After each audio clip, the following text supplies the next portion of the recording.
Sejos Mig, 35 anos. O sindicato somos todos nós. Ninguém é tão forte quanto todos juntos. Quando andamos juntos, somos uma voz. Tem tanta gente acomodada, encostada nos outros. Só reclamar. Levanta, abraça, insta, luta, a causa é sua. Então vem participar. Sindicato sou eu, o sindicato é você. O sindicato somos todos nós. É o nosso segundo dia do 25º Encontro de Delegadas e Delegados Sindicais.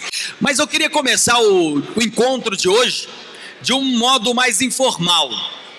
Eu queria então pedir vocês que estão sentados, que levante por gentileza. Se levantem, vamos dar um agito aqui nessa manhã de hoje. Vamos dar um agito bem especial, porque hoje o dia promete. É um dia cheio, muito rico de informações, e eu preciso do povo animado. E para começar, e a gente agitar e a comunicação preparar um vídeo bem legal, eu vou pedir o DJ que solte a música que a comunicação preparou com muito carinho, e a música tema do nosso sindicato. Solta o som, DJ, eu quero ver o povo dançando, hein? Solta aí, meu filho. Sejos Mig, 35 anos. O sindicato somos todos nós. Ninguém é tão forte quanto todos juntos. Quando andamos juntos, somos uma voz. Tem tanta gente acomodada, encostada nos outros. Só reclamar. Levanta, abraça, insta, luta, a causa é sua. Então vem participar. Sindicato sou eu, o sindicato é você. O sindicato somos todos nós. Esta luta é nossa e não pode parar.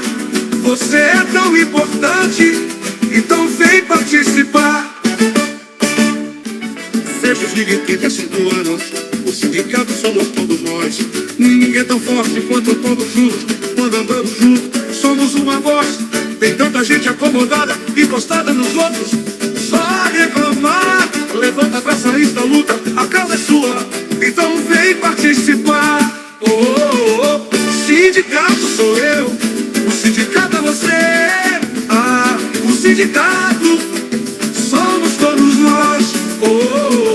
Esta luta é nossa e não pode parar. Você é tão importante, então vem participar. O sindicato sou eu, o sindicato é você. O sindicato somos todos nós.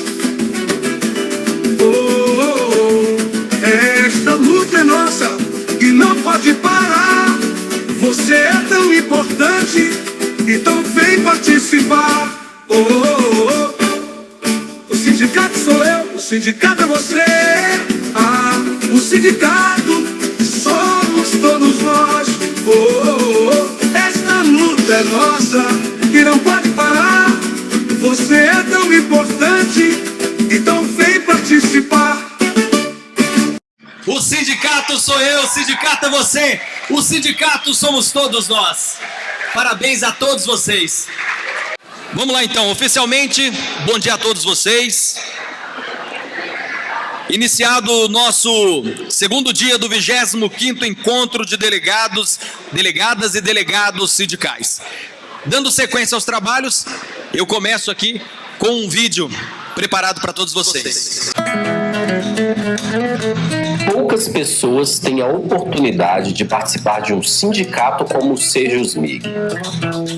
Cerca de 12 mil filiados e filiadas, 10 regionais operando a serviço da categoria, presença em todas as 298 comarcas de Minas Gerais.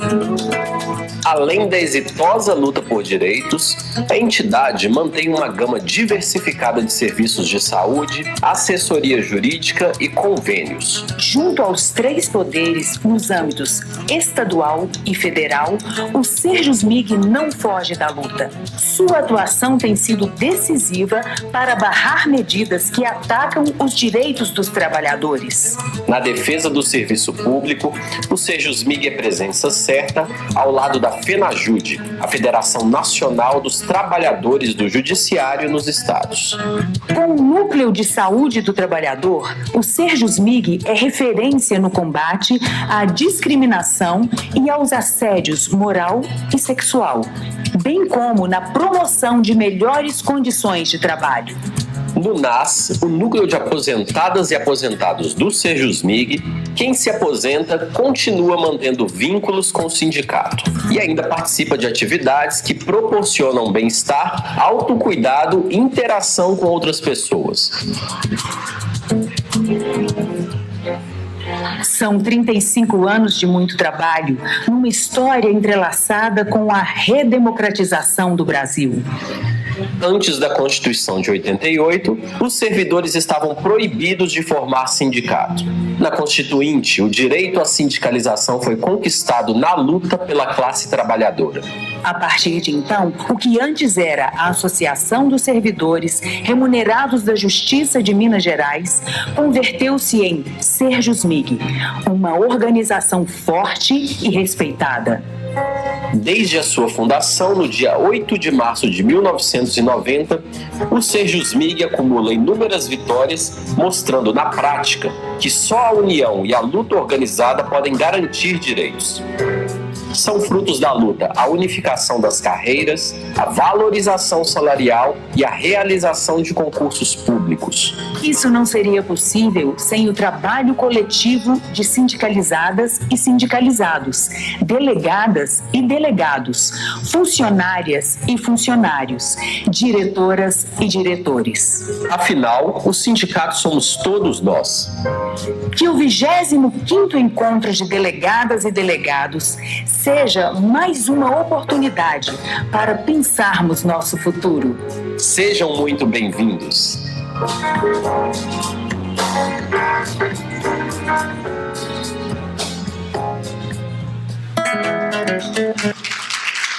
Dando sequência aos trabalhos, convido agora o presidente Eduardo Couto para presidir a mesa e dar início à programação dessa manhã de sexta-feira. Também convido a subdiretora social Sheila Ferreira para compor a mesa. Para o painel 1, Conjuntura Política, os riscos e desafios ao serviço público, convido a deputada Beatriz Cerqueira, que é professora sindicalista. Deputada estadual por Minas Gerais, pelo segundo mandato, e grande companheira de luta em defesa dos direitos dos trabalhadores. Também para a composição da mesa, eu convido Eduardo Maia.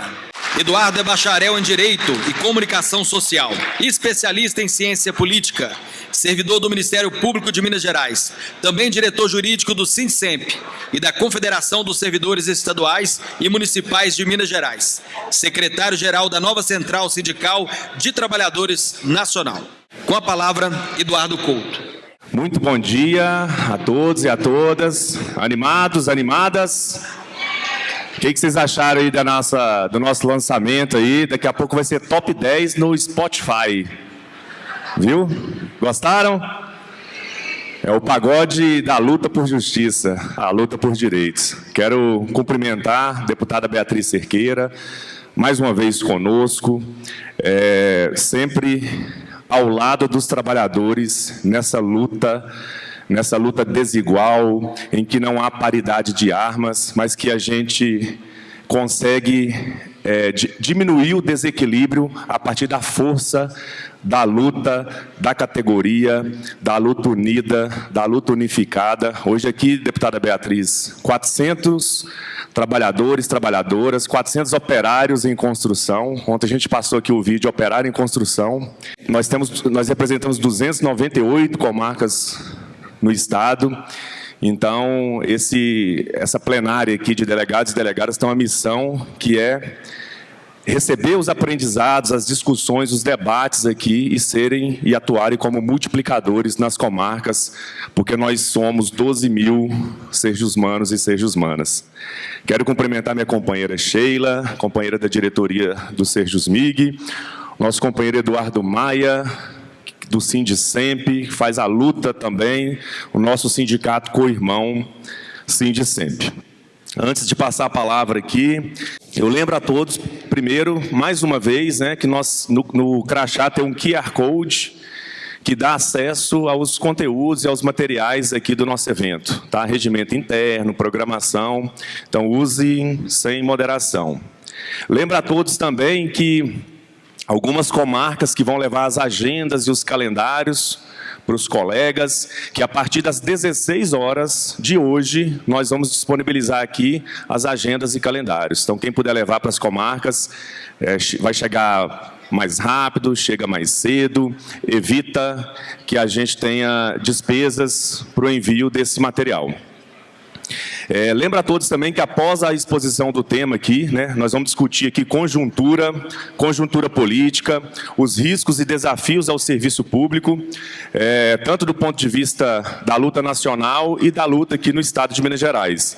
Então, após a exposição do tema, nós passaremos a fase de perguntas e intervenções que poderão ser escritas ou verbais.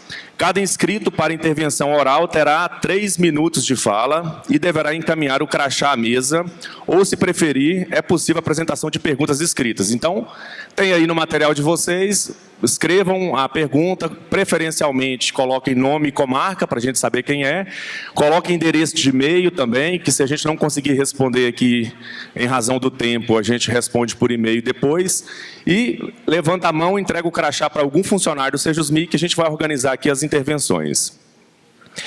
Reiteramos também que, conforme o regimento aprovado, de acordo com o tempo, se houver muitas intervenções, a mesa poderá limitá-las para manter o horário da programação. Então, vamos tentar ouvir todos e todas, né? 3 minutos para cada um. Se não for possível, a gente limita o número de intervenções, mas podem mandar sem moderação as perguntas, os questionamentos, escreve o endereço de e-mail, que a gente responde. Se for para a deputada Beatriz Cerqueira, a gente entra em contato, tá? Então, eu vou passar a palavra aqui para a deputada Beatriz Cerqueira, que dentre os tantos títulos que ela tem, eu acho que o principal é o de professora. E essa semana, a Semana do Professor, dia 15, né? Quem criou o Dia do Professor foi uma deputada federal, uma mulher negra, que criou o Dia do Professor e o Dia da Professora. Então, quero saudar, eu acredito que na nossa plenária nós tenhamos outros professores e professoras. Quero pedir uma salva de palmas para todos os professores, os nossos formadores.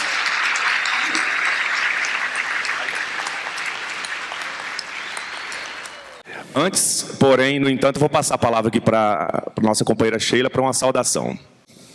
Bom dia.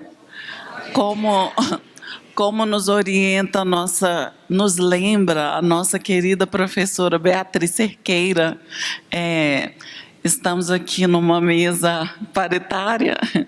Bom dia a todos, estamos aqui muito felizes com este momento. É uma imersão importante para a categoria. A experiência de um encontro de delegados, ela é sempre enriquecedora.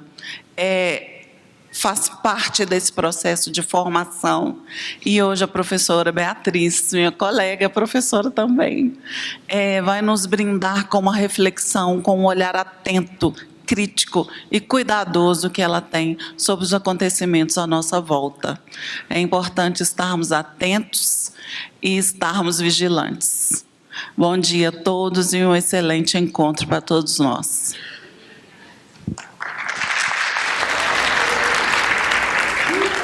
Bom dia. Prazer enorme ver vocês. A gente tem um encontro anual, né? Estava falando aqui com o Eduardo. É um prazer enorme ver vocês. Eu quero agradecer a gentileza e a forma como eu fui calorosamente acolhida nesse encontro. É muito bom. É muito bom, que vocês sempre sabem que eu sempre reclamo que o meu ambiente de trabalho é muito hostil. Então, encontrar vocês vai renovando aí as energias. Então, é um prazer enorme passar essa manhã aqui de sexta-feira com mais de 400 delegados e delegadas nessa importante ferramenta, né, de luta do Sejusmic. Me permita cumprimentar a mesa, né? É importante, estava comentando aqui com o Eduardo, é importante de uma mesa paritária, né? De mulheres e homens fazendo o debate aqui e a coordenação dos trabalhos sobre conjuntura. A gente está com dose dupla de Eduardo na mesa, então quero cumprimentar o nosso coordenador dos trabalhos, Eduardo, e o meu colega, vamos dividir aqui a bancada dos debates, o Eduardo Maia, e a nossa querida Sheila, também na coordenação dos trabalhos. Tá bem. Estou perguntando aqui quanto tempo eu tenho, porque professora, sindicalista, deputada estadual de oposição, eu fico aqui até amanhã, né? Fazendo a obstrução. Então, é bom combinar aqui o nosso tempo. Eu quero, antes de tudo, dizer da importância dessa ferramenta que vocês mantêm com muita representatividade, porque a gente está num momento em que a lacração é a forma de fazer política, né?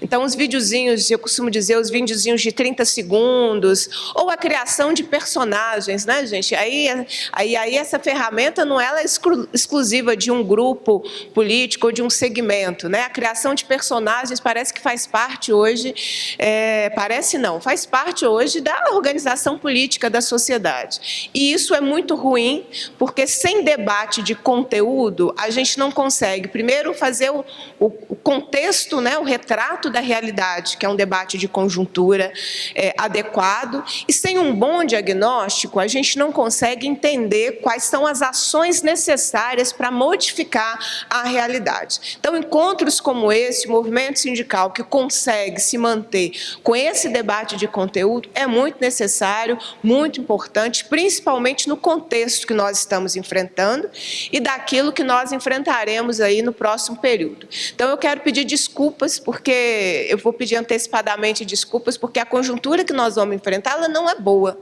Então, eu quero pedir desculpas por trazer essa conjuntura, que eu acho que ela é ruim, mas é necessário que a gente tenha um bom diagnóstico para que a gente consiga pensar no que fazer. Porque eu acho que esse também é o nosso desafio.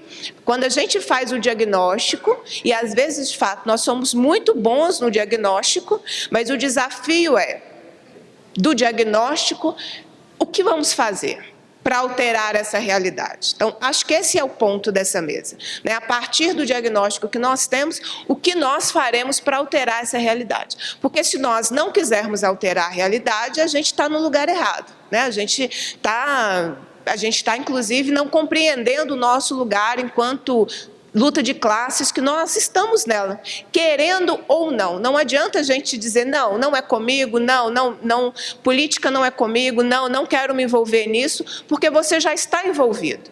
Porque nós somos o alvo principal, no caso do governo do Estado, que vocês sabem que é onde eu vou focar. Mas se nós pensarmos, e eu quero lembrar primeiro esse contexto de outro dia onde nós estávamos. Nós enfrentávamos nacionalmente a tentativa de avançar com uma reforma administrativa.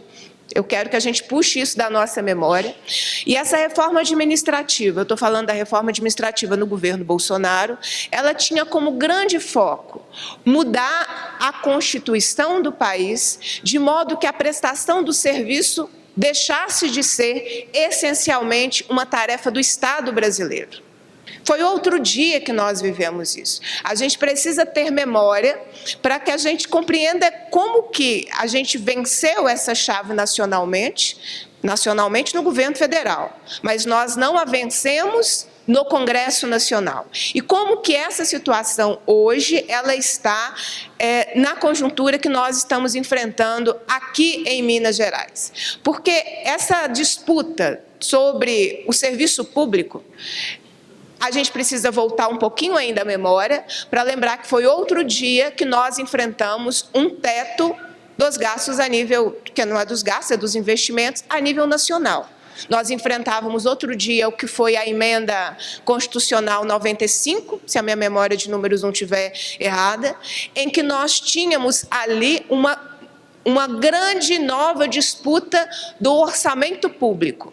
Porque no momento que você limita, e nós vamos ver essa reedição agora no Estado, no momento em que você limita os investimentos do Estado brasileiro, você está possibilitando que aqueles grupos econômicos privados cheguem ao dinheiro público de uma forma que eles não tinham a liberdade de chegar antes. E para chegar a esse recurso público e para cada vez mais comandar para onde vai o dinheiro, o recurso público, que deveria ser diretamente investido em políticas públicas, também é necessário diminuir a força da organização dos trabalhadores no serviço público. Então, a gente não enfrentou pouca coisa no último período, e a gente não está enfrentando pouca coisa aqui no Estado de Minas Gerais. Nós vencemos essa concepção no plano federal, do plano federal, eu quero dizer no governo federal. O presidente Lula tem uma outra visão de Estado, mas nós não a vencemos no Congresso Nacional. Então, essa dinâmica de lutar por um Estado fortalecido, de serviço público fortalecido, de servidores públicos fortalecidos, é uma agenda permanente aí do nosso último período. E aí eu vou voltar já para Minas Gerais, porque nós vamos enfrentar, na minha avaliação, por isso que eu pedi desculpas antecipadamente, nós vamos enfrentar em Minas Gerais, nesse próximo período, que é esses 2 anos, essa reta final de governo Zema, talvez o período mais duro dos 8 anos, que será o governo do Partido Novo. Por que que eu faço essa avaliação?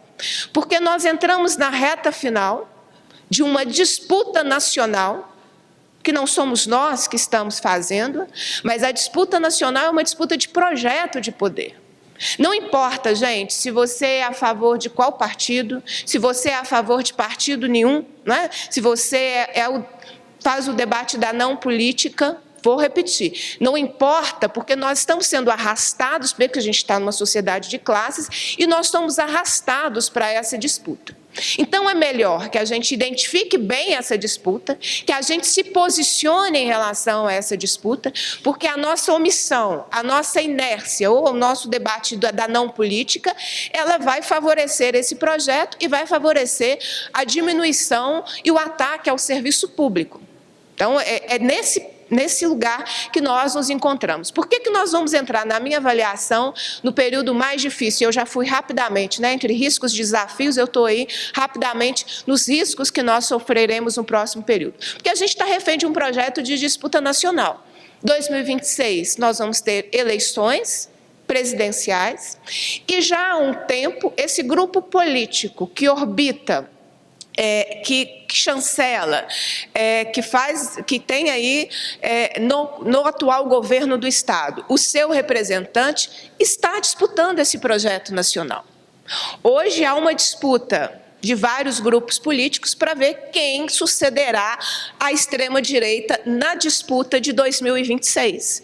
Então, é sobre isso a conjuntura do Estado, a gente querendo ou não se organizar ou compreender ou ter esse diagnóstico. E para esse grupo político se fortalecer nessa disputa nacional de 2026, ele precisa fazer entregas ao poder econômico, entregas aos grupos econômicos que sustentam essa disputa, que querem um representante com capilaridade, com capacidade de disputa eleitoral.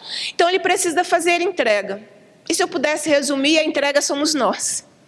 A entrega, uma das grandes entregas é o serviço público.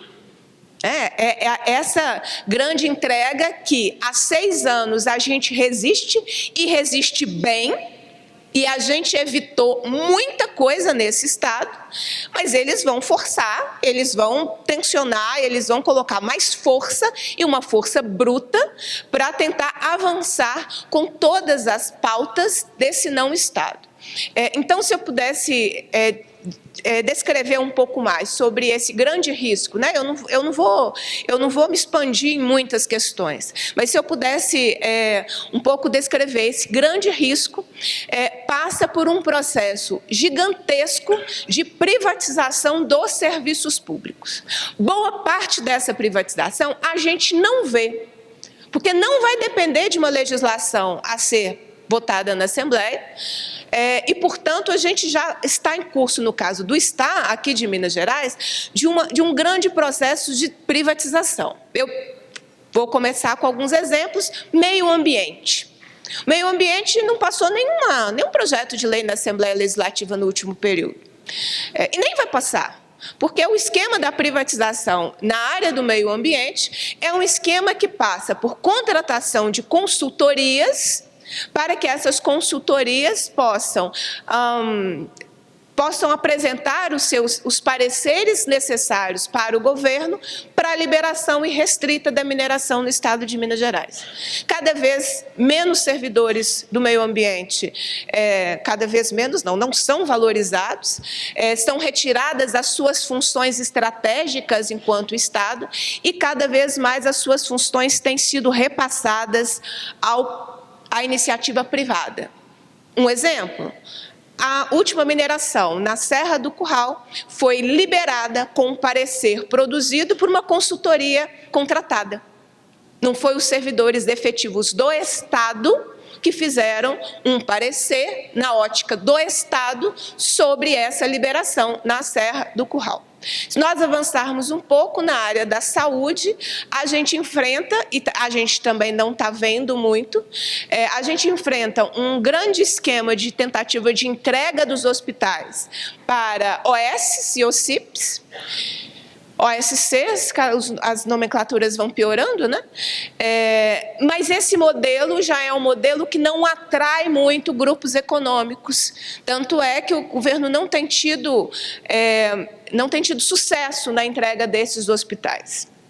E aí, então, eles criaram um novo modelo, que esse sim está agora em tramitação na Assembleia Legislativa, com pouca reação da sociedade contrária a isso, em que ele cria um novo modelo que vai ser um novo grande esquema de privatização da área da saúde no estado de Minas Gerais, com a entrega de toda a rede FEMIG e mais alguma coisa para grupos econômicos que vêm do país inteiro, porque o projeto, inclusive, de disputa é nacional, não é do Estado mais, vem para conseguir entrar, né, na área da saúde, de uma forma como o setor privado não entrou, nos 12% da saúde, e daí o céu, né, é o limite. A área da educação, a gente vive vários modelos de privatização, desde parceria público-privada com a FIENG, até a entrega da escola inteira, tira todos os servidores da escola, entrega a escola para OSs, que tem vindo do país inteiro, e a gente está aí sob o risco de um grande avanço desse modelo de privatização. Vocês já viram em horário nacional aquele programa do Trilhas do Futuro? É outro grande esquema de privatização, via compra de vagas e entrega para grupos econômicos regionais, locais. A segurança pública vive um processo na área do setor socioeducativo que já é mais avançado, mas sempre com riscos iminentes da entrega de áreas, porque a segurança pública é um exemplo importante, porque é uma das áreas que poderiam argumentar por ser uma atividade finalística do Estado e, portanto, não, isso não acontece. Por isso que eu gosto de trazer a segurança pública para o exemplo, porque sim, acontece. Tem um projeto de lei na Assembleia que, se aprovado, vai autorizar o governo do Estado a fazer contratação de empresas privadas de segurança armada. O projeto inicialmente é para as escolas, mas se pode pôr homens armados, segurança privada, dentro da escola, pode pôr em qualquer lugar. Não é? No lugar mais sensível, pode pôr em qualquer lugar. E nós temos agora o teto dos gastos, que foi um decreto do governador, que abre a possibilidade para um avanço maior da privatização do serviço público. Então, eu estou dizendo de experiências e situações que já estão em curso. Mas o regime de recuperação fiscal sempre foi a bandeira única do governo do Estado, do governo Zema, não porque resolveria o problema da dívida do Estado. Nós sabemos que nunca foi isso, né, gente? Regime de recuperação fiscal nunca foi sobre enfrentar o problema da dívida de Minas com a União. O regime de recuperação fiscal é um modelo de Estado que se adequa bem ao pensamento do governo do Estado. Porque o plano de recuperação fiscal prevê uma série de entregas e de modelos de privatização que a gente está conversando aqui.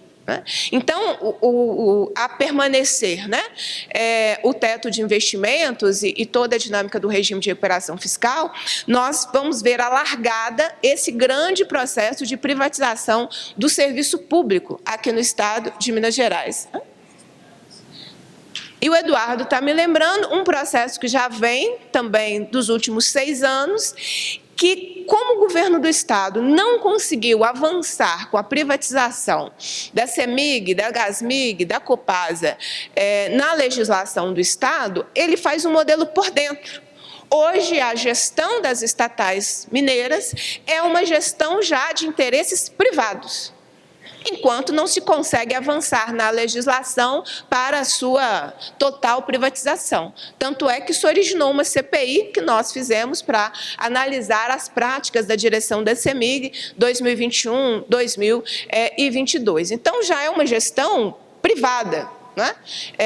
Exatamente porque não se conseguiu avançar com um modelo de privatização, porque a legislação no Estado hoje impede, né, que isso aconteça. Mas está lá na Assembleia a tentativa de alterar essa situação e facilitar um processo de privatização das nossas estatais mineiras.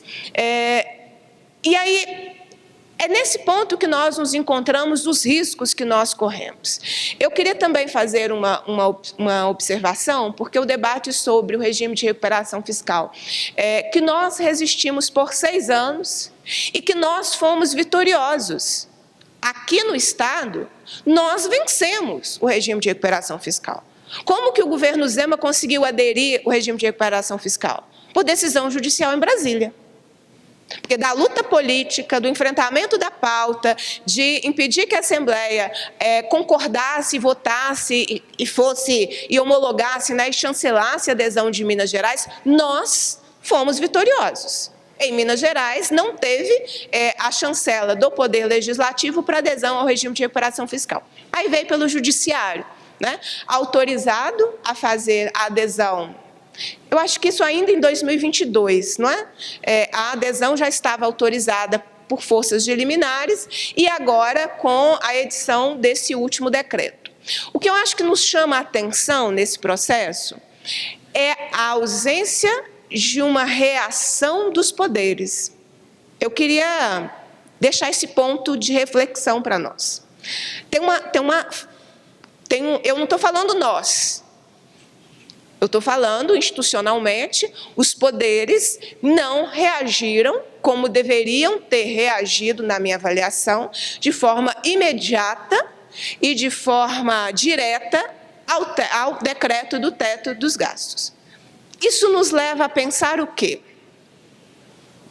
Aquelas verdades inconvenientes, né, que a gente precisa dizer em voz alta para a gente pensar o que fazer. Há uma leitura de que os poderes são pouco afetados pelo decreto. O poder é diferente do servidor. Vocês estão me acompanhando? É diferente do servidor. Mas os poderes, na sua política macro, na sua dinâmica macro, avaliam que serão pouco impactados, né, ou os impactos são controláveis e contornáveis. Acho que isso nos ajuda a explicar a pouca reação dos poderes. Eu li ontem o parecer do Ministério Público, por exemplo, numa ação direta de inconstitucionalidade. Essa foi o do Sindiúd, que ajuizou, que está lá no Tribunal de Justiça, em que o Ministério Público pede a extinção da ação. Ele vai argumentando, inclusive argumenta a necessidade de Minas enfrentar a questão fiscal, mas pede a extinção da ação, né? Ou seja, contra a tentativa, né, do movimento sindical, eu li a do Sindiúd, né, contra a tentativa do movimento sindical de retirar do judiciário essa decisão sobre teto de gastos, porque essa decisão ela tem que ser do Poder Legislativo. E o governo perderia de novo. Por que nós não votamos o projeto de lei complementar na Assembleia? Porque o governo perde. O governo não tem voto para aprovar o projeto de lei complementar sobre o teto de investimentos na Assembleia Legislativa. Por isso, ele optou pelo decreto, pela ausência de legitimidade no Poder Legislativo. Não é? Então, esse é um pouco o cenário do que nós estamos enfrentando.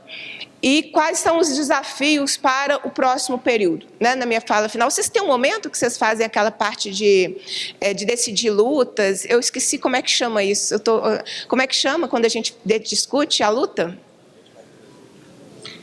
Vocês fazem um resumo de lutas, mas no Congresso do Sindjut tem outro nome, eu saio da minha memória aqui agora. Vocês fazem. Tem um momento que vocês decidem a luta do próximo período, não tem? Então, esses meus 2 minutos finais de fala, então eu quero falar um pouco sobre isso. Primeiro, eu acho que foi muito acertada a constituição da Frente em Defesa do Serviço Público. A gente tem que aprender, gente, que nesse momento, e esse momento já tem um tempo, ninguém ganha sozinho. O Sejusmig não será vitorioso em nenhuma pauta se o restante do funcionalismo público estiver sendo derrotado.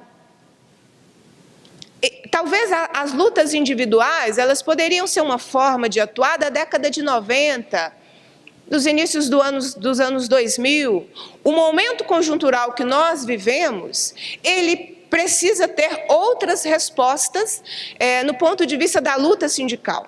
Então, sozinho, ninguém leva. Sozinho, ninguém ganha. Porque eles, do lado de lá, se articularam cada vez mais e cada vez melhor. E para que todo esse projeto tenha sucesso, é preciso o enfraquecimento da luta sindical no Estado. E eu me arrisco a dizer que a luta sindical dos últimos 6 anos foi a que impediu a destruição das políticas públicas em Minas Gerais. E eles sabem disso. Aliás, eles sabem disso antes da gente. E muitas vezes sabem disso melhor do que a gente. Então, a luta aqui em Minas Gerais passa pelo movimento sindical. E eles sabem disso. Tanto é que toda a criminalização, judicialização, desqualificação, descaracterização que o governo faz é focado na luta sindical. Então, foi muito acertada a constituição da Frente em Defesa do Serviço Público e dos servidores, porque, de forma coletiva, vocês coordenaram a luta da conjuntura do último período. Nós só fomos vitoriosos em relação ao regime de recuperação fiscal no Parlamento porque teve a constituição dessa frente, porque quando nós constituímos a frente, nós continuamos com as nossas lutas individuais, mas a gente constrói convergência. A gente consegue sair do nosso lugar e pensar, esse lugar aqui, é um lugar que todos nós nos encontramos. Então, vamos, desse lugar aqui, fortalecê-lo. Então, o que fazer para o próximo período? Nós precisamos continuar com um fórum que coordene as lutas no Estado. E esse, na minha avaliação, é a Frente em Defesa do Serviço Público. Então, sobre o que fazer, se eu pudesse dar um palpite, a gente está deputado e acha que pode sair dando palpite, né? Mas se eu pudesse dar um palpite, eu diria esse primeiro palpite. É preciso fortalecer a Frente em Defesa do Serviço Público e tê-la na nossa agenda mais estratégica, pelo menos até 2026, gente. Aí depois a gente vê o que a gente faz. Mas até 2026, no mínimo, para enfrentar esse próximo período.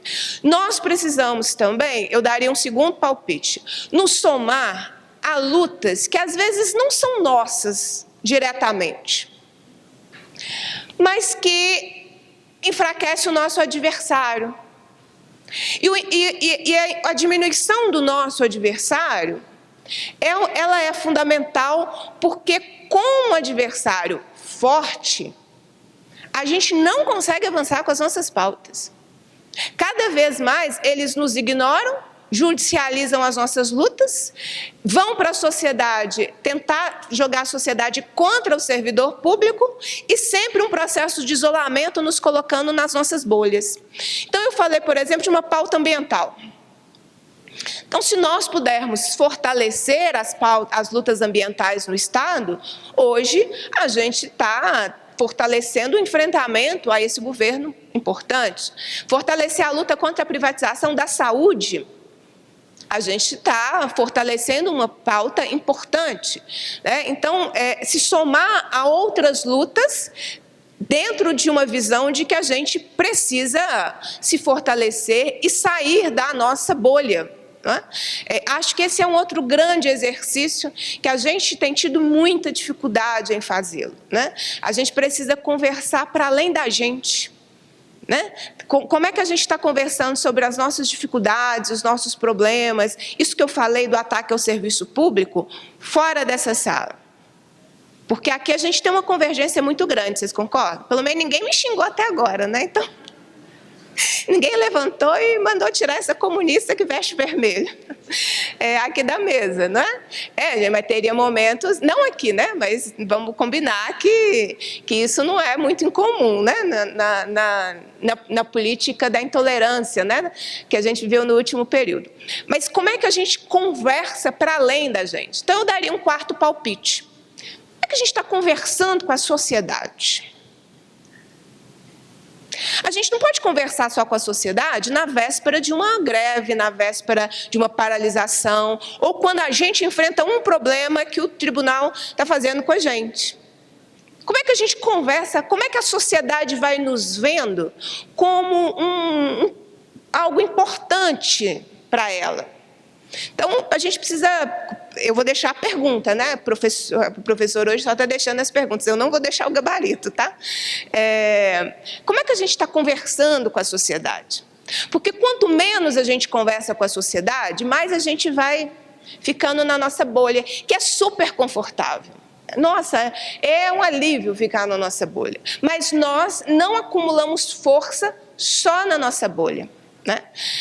Um quinto palpite: quem são os nossos aliados? Não estou tão ruim no movimento sindical, né? Não estou tão enferrujada assim, né?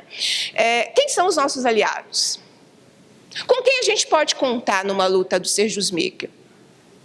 Nós precisamos saber responder essa pergunta, porque contar só com a gente mesmo não é suficiente para essa conjuntura que nós passamos a enfrentar já tem alguns anos. Com quem a gente conta? Aqui tem quantos municípios que você falou? 298 comarcas. Tem muito município aqui. Lá no município, com quem o Serjusmig está se aliando? Que luta local é feita para depois a gente ter uma aliança em torno da nossa luta? Nós precisamos responder essa pergunta, né? Quem são os nossos aliados? Às vezes, eu vou fazer um exemplo que ele é muito didático, né? Outro dia eu estava num podcast, a Assembleia Legislativa agora tem podcast. Eu estava fui no podcast da Assembleia, chama Sem Protocolo. E aí o jornalista me perguntou: mas, deputada, como é que é isso? A senhora, chama a gente de senhora lá, a senhora com o sargento Rodrigues, e acho que é o melhor exemplo de aliança tática que eu posso dar. Porque eu e ele somos de partidos super antagônicos, né, não? Ele faz um monte de coisa que eu não concordo, né? Ele fiscaliza meu trabalho, eu acho ótimo. Ele pega meus requerimentos, ele fica lá vendo os meus requerimentos. Mas eu deixo tudo isso de lado, em certa medida. Ele também deixa, quando a gente vai defender o IPSENG. Quando ele precisa de mim para defender o IPSM. Na luta contra o regime de recuperação fiscal. E fizemos isso, né? E foi o fato de termos 3 deputados da oposição ao regime de recuperação fiscal na Comissão de Administração Pública que nós levamos 8 reuniões. O governo teve que fazer 8 reuniões para conseguir tirar o projeto da Comissão de Administração Pública. Então, alianças táticas, né? Você não abre mão, vocês me viram abrir mão do que eu defendo em algum momento? Não, ele também não, né? Acho que eu devia abrir um tiquinho, né? Mas, enfim. E ele deve achar que eu também devia abrir mão de mais um tiquinho, né? Mas nós continuamos fazendo as nossas lutas, mas nós compreendemos ali, né? Isso é uma aliança tática. E toda vez que for necessária de ser feita, da minha parte, vai ser feita. Porque nós precisamos vencer algo que é maior. Então, quais são as nossas alianças táticas? Com quem a gente conta naquela pauta? Não é no todo, é naquela pauta. naquele ponto, né? E quem são os nossos aliados estratégicos? Aí, meu exemplo já não serve, que eu e ele temos visões de mundo diferentes, visões de sociedade diferentes, e disputamos projetos de sociedade diferentes. Então, a aliança estratégica é aquela de projeto de sociedade. Quem são os nossos aliados estratégicos? Nós precisamos responder essa pergunta enquanto organização coletiva. Senão, a gente tem uma grande força, mas a gente não sabe usá-la. E aí a gente faz uma ótima foto no Instagram, que vai ficar linda esse encontro de vocês, vai dar uma foto maravilhosa. Mas e depois da foto no Instagram? Qual é o conteúdo que fica? Né? Então, esses são os meus palpites e um pouquinho do recorte da conjuntura que nós enfrentamos. Acho que tem muita luta para ser feita, eu já compartilhei de forma mais detalhada na última reunião da frente o que eu vejo de conjuntura ali na Assembleia. Ali é um lugar importantíssimo para disputar, porque nós disputamos nos últimos 6 anos e o governo mais perdeu do que ganhou. Se nós pudéssemos fazer um balanço das questões estratégicas para a gente, o governo Zema perdeu ali, mais do que ganhou. E nós mais ganhamos do que perdemos. Mas, Beatriz, vocês ganharam o quê? Olha, a gente está num momento, e a gente precisa fazer esse debate com as nossas bases, de que quando você não consegue, eles não conseguem aprovar o regime de recuperação fiscal, é uma vitória. Porque as vitórias, elas são dentro de um contexto. A minha vitória seria o pagamento pleno do piso salarial da educação, que a educação fosse respeitada, que a gente tivesse uma política de carreira. Mas nesse governo, nós não vamos ter. É um governo contra a educação, para ficar no meu exemplo, que judicializou 7, 8 ou 9 vezes o piso salarial no Tribunal de Justiça. Então, às vezes também, se a gente coloca uma expectativa desconectada da realidade, a gente vive um mundo de frustração. E esse mundo de frustração, eu vou terminar com isso, é fundamental para eles. Porque aí, quando a gente não acredita, quando a gente desencanta, quando a gente não tem esperança em dias melhores, ou quando a gente não persegue a utopia, aí a gente não se movimenta. E quem não se movimenta não vai sentir as correntes que estão nas suas mãos e nos seus pés, não é? Eu estou fazendo tradução livre, né? Mas é sobre isso. No final, é sobre a gente ter esperança em dias melhores. E a nossa grande tarefa enquanto líderes, porque eu estou numa reunião de líderes, é manter a nossa esperança em dias melhores, porque nós somos servidores públicos. Quem escolheu estar no serviço público, escolheu fazer algo para além de si mesmo. Nós servimos a sociedade, não é? E é em nome dessa sociedade e do serviço que nós prestamos, cada um no seu lugar, é que nós precisamos manter a esperança em dias melhores. E acho que manter a esperança é a melhor ferramenta de enfrentamento ao que nós estamos vivendo. Que eles tentam semear a desesperança o tempo inteiro. Eles precisam perder todos os dias. Eles semeiam a desesperança, a gente tira e vai semeando esperança. E para além desse ambiente que está aqui, que é de líderes, nós precisamos fazer isso com a nossa base. O movimento sindical que não conversa com a sua base, que não chama a sua base para discussão, para análise do contexto, da conjuntura e para decisão sobre o que fazer, vai contribuindo para a alienação dessa base. E uma classe trabalhadora alienada é tudo o que eles querem para fazer esse processo de disputa na sociedade. Então, fiquem firmes, parabéns aos Sejusmig, sigamos firmes na luta, porque a gente tem muita luta pela frente e nós venceremos, e eles passarão.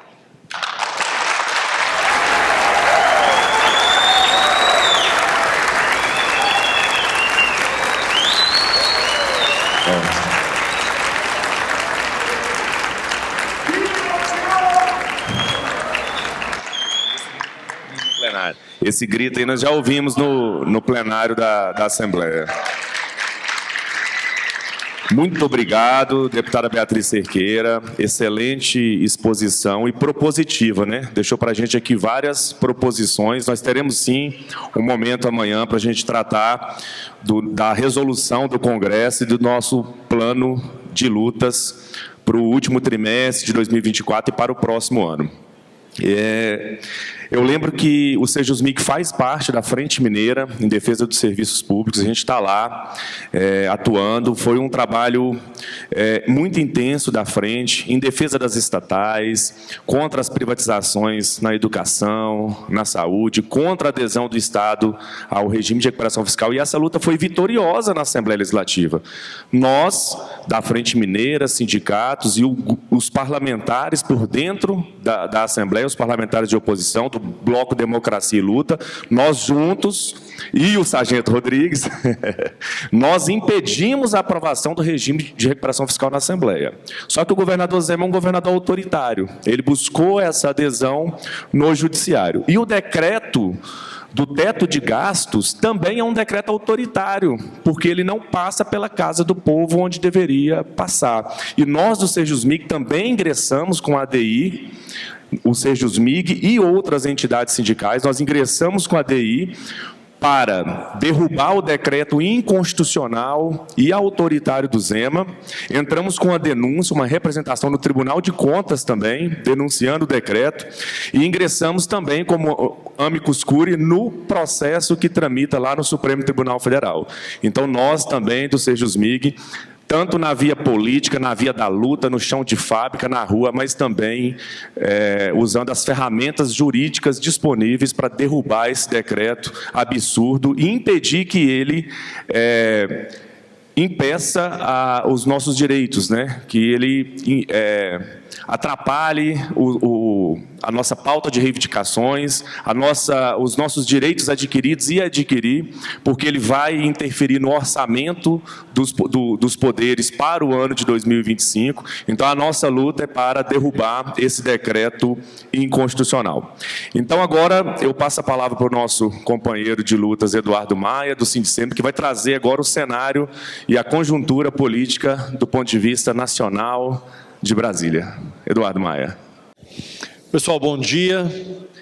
Quero cumprimentar a todas e todos.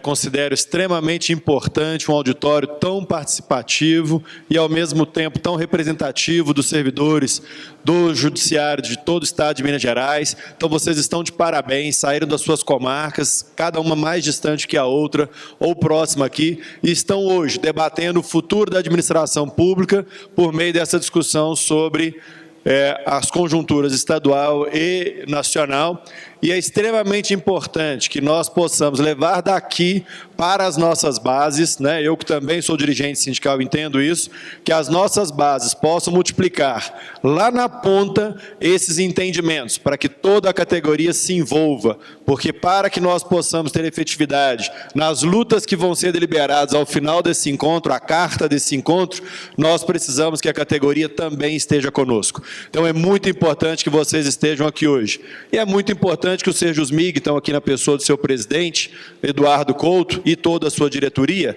tenham realizado esse encontro, tenham feito esse debate, estejam fazendo esse debate, porque somente através do debate, e não necessariamente do debate de todos aqueles que pensam igual, né, deputada? Porque a gente pode pensar diferente, mas também pode ter proposituras e temas que são convergentes, como é o caso que você acabou de citar, né? Uma aliança tática sobre determinado ponto. É importante, nós precisamos ter esses debates e conhecer a realidade também para o lado daqueles que eventualmente não pensam como nós. Isso é democracia. A deputada falou agora há pouco, né, de política da exclusão, não, a política da intolerância. Política da intolerância. Nós temos visto muita intolerância, mas eu estou para te dizer que, para mim, isso não é política.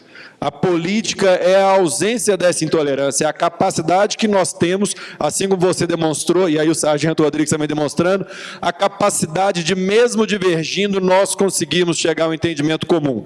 Aqueles que são intolerantes, aqueles que querem nos calar, não passarão, porque a política prevalecerá. Então, nós temos que ter isso em mente, que a política tem que prevalecer.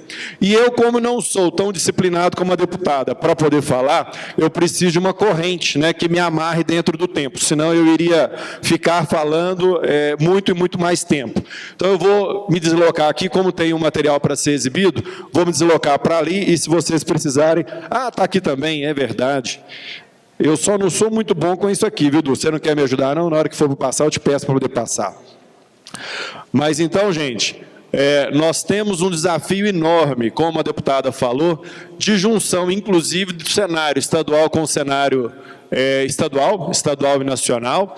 Nós superamos parte do desafio que nos esperava no ano de 2022, numa trajetória que vimos, onde a intolerância estava prestes a prevalecer, e nós superamos isso, mas é fato, e aí eu vou avançar na nossa discussão aqui, é fato também que nós não vencemos o desafio por completo, né? Aqueles que querem nos derrubar, aqueles que querem que o serviço público, nós estamos falando aqui da administração pública, né? Mas que principalmente a população mais vulnerável fique desamparada, eles estão aí, né? E eles estão fazendo a disputa, dentro do Congresso Nacional, eles estão fazendo a disputa dentro dos órgãos públicos, mas eles estão fazendo também a disputa na sociedade. Movimentos contrários à democracia estão dentro da sociedade, né? O que é uma incoerência, né? Num regime democrático, você se vale da democracia para poder fazer movimento antidemocrático. E esses movimentos estão acontecendo nacionalmente e têm impacto, infelizmente, sobre a condução do governo federal. E nós precisamos ajudar a vencer esses movimentos sociais e esses grupos radicais que tentam inviabilizar o governo federal, seja por meio do Congresso Nacional, seja por meio das demais instituições, ou pelos movimentos sociais que têm também contrários ao governo. Então, nós temos aqui um desafio enorme. E aí eu queria avançar, pode passar para mim, por favor? Mas, então, gente, me foi sugerido, né, que nós falemos sobre os riscos e os desafios ao serviço público. Mas eu quero dizer para vocês que esses riscos e desafios, eles vão para além da mera prestação de serviços públicos e também não se resumem, com certeza, como disse a deputada, não se resumem só ao âmbito de alguns dos poderes. Eles refletem sobre todos, né, sobre todos nós enquanto sociedade. Então, eu queria dizer para vocês que esses desafios são muitos, né, a gente vai apontar ali quais seriam esses que nós relacionamos nesse momento, mas a deputada começou a falar um que começou lá em 2020, que é a PEC 32 de 2020, nós lutamos juntos, né, lá em Brasília, para poder superar e impedir que ela fosse colocada em votação, mas a bendita ainda continua parada no Congresso Nacional. Todos os dias me aparece uma assombração dizendo que ela tem que ser colocada em votação. Então, é algo que a gente tem que expurgar, é algo que a gente tem que retirar. A PEC 32, ela não é uma ameaça que nós temos agora na porta de casa, mas ela é uma ameaça que está ali como uma espada sobre as nossas cabeças todos os dias. Recentemente, uma confederação de empregadores estava fazendo manifestação, olha, é por isso que eu falei que o movimento social também, né? Uma confederação de empregadores fazendo movimento pela legitimidade da PEC 32 para que ela seja votada no Congresso Nacional. Então, nós não estamos, né, livres dessa bendita PEC 32. Nós precisamos nos envolver também com esse tema no Congresso Nacional. E agora, para além disso, mais recentemente, nós... Pode passar. Então, nós estamos aqui com a PEC 32. Isso. Nós temos um governo, como eu disse a vocês, um governo que, para que ele possa se sustentar, foi promovida uma coalizão, e essa coalizão gera uma disputa interna, gera uma disputa com outros campos que não são o campo com o qual nós estamos mais confortáveis dentro dele, né, que é o campo que nós estamos hoje aqui, Serjusmig, Sindicemp, deputada Bia, nós temos mais conforto aqui nesse ambiente, mas não é um governo que seja somente desse campo. Então, nós precisamos promover disputas diárias, e essa disputa, como eu disse, acontece em vários cenários, dentre eles no Congresso Nacional. São grupos políticos aliados a pautas que são diferentes daquela que foi eleita nas urnas. A pauta que foi eleita nas urnas, nós sabemos qual é. É uma pauta da igualdade, é uma pauta da redistribuição de renda, né? Mas essa pauta tem sido disputada também no cenário, tanto estadual quanto nacional. E nós temos tido pouca influência, né? Eu tenho percebido isso, lamentavelmente nós temos tido pouca influência para poder conseguir reverter na classe trabalhadora como uma forma geral, porque nós tivemos aí uma reforma trabalhista no ano de 2017, essa reforma trabalhista nós não conseguimos superá-la ainda, nós precisamos também, enquanto classe trabalhadora, desenvolver esse trabalho para garantir a reversão de muitos dos quadros prejudiciais a todos os brasileiros que vieram da reforma trabalhista de 2017, né, o governo Temer, mas nós temos também hoje tido dificuldade de fazer esse diálogo no Congresso Nacional, que é bastante hostil. A deputada falou de um ambiente hostil na Assembleia Legislativa, mas é um ambiente hostil também no Congresso Nacional para aqueles que defendem os trabalhadores. Trabalhar como minoria é muito difícil, né?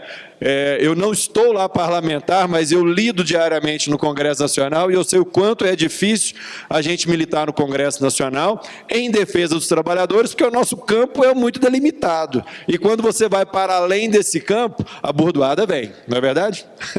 Então nós temos esse desafio para a gente poder superar. Nós temos uma extrema-direita e grupos organizados que não são alinhados com a nossa pauta, que têm também feito ainda disputa como a PEC 32 e hoje influenciando o governo numa PEC 66. E aí eu queria falar dessa PEC 66. Essa PEC 66 ela estava lá no Congresso Nacional, a gente não tinha ideia de como é que iria ser e tal, mas era algo que a gente realmente não estava no radar nosso como algo preocupante, porque ela falava exatamente dos regimes próprios de previdência social dos municípios, garantindo que esses municípios continuassem recebendo os recursos que são de repasse federal para o município, porque a reforma lá de 2010, do Bolsonaro acabou dizendo que se eles não fizessem a reforma que não iriam receber recursos, então era uma reforma para poder garantir recursos para o município. Daí, de repente, do nada, surge essa ideia de que agora os estados que também, mesmo os que fizeram o ajuste que estava previsto na Constituição, deveriam se adequar à PEC 66, obrigando os estados a fazerem ajuste naqueles moldes que a reforma previdenciária tinha feito. Ou seja, todo o esforço, deputada, que nós fizemos para desconstruir em Minas Gerais a proposta do governador Zema para a reforma da Previdência, nós corremos o risco de, numa canetada, simplesmente todo o esforço do movimento social, dos deputados da nossa base, eu já estou na base, está vendo? Os deputados da nossa base, que estão na Assembleia Legislativa, tudo aquilo que eles fizeram, simplesmente se perca. Não é só uma perda de direitos, é uma perda de todo o trabalho que nós fizemos para impedir que a reforma da Previdência de Minas Gerais fosse tão danosa. Agora, com essa PEC, lamentavelmente, nós jogaríamos por terra isso. Então, a PEC 66 é, sim, um desafio que nós precisamos. Mas eu tenho certeza, viu, deputado, que nós podemos contar contigo para tentar sensibilizar também a Câmara dos Deputados, porque ela já passou no Senado Federal e hoje, né, mais precisamente ontem, né, o deputado Arthur Lira já distribuiu para a Comissão de Constituição e Justiça, vai depois para uma comissão especial, e nós precisamos encontrar alternativas dentro da CCJ, espero eu, já para retirar essa parte da emenda que se referia aos estados e que deixar de ser draconiana a reforma, porque mesmo para os municípios estão exigindo que seja nos mesmos moldes do federal, então a gente precisa encontrar essa alternativa e eu quero muito contar contigo, né, lógico, também com o Rogério, que é nosso parceiro de sempre, para a gente sensibilizar desde a CCJ, se não for possível na comissão especial, porque nós temos que romper e nós temos que vencer essa PEC 66 e para isso nós de todo o movimento social de novo. A Frente em Defesa do Serviço Público, nós precisamos mobilizá-la também. Nós que também fazemos parte, o Sindicemp também faz parte, o Sindicemp que também esteve na luta desde a reforma da Previdência, depois a RRF e continua na luta contra esse teto de gastos, né? O Sindicemp é um dos sindicatos que está na ação, né, com o litisconsórcio ativo, junto com o Serjusmig e o Sindaleng, contra o teto de gastos. E eu não sabia que já tinha saído parecer, não. Vou olhar lá se tem parecer também na nossa ação. Não, pois é, o parecer do MP, mas agora tem que ver se a nossa ação também já tem parecer, né? Se já tem parecer, ou se o procurador vai ser outro, ou se é o mesmo procurador, para a gente poder ver como é que a gente pode agir. Mas é fato que nós estamos hoje todos imbuídos do mesmo propósito: vencer a PEC 32, vencer a PEC 66, como superar isso. Um outro problema que a gente enxerga é uma judicialização das demandas. A deputada falou aqui agora. Quando o outro lado se sente fortalecido, tudo aquilo que eles puderem judicializar contra a gente, eles judicializam. Judicializam greve, não é verdade? Você levantei a mão para fazer greve, a Assembleia Geral nem terminou, o cara já está judicializando, né? E com multa pesada.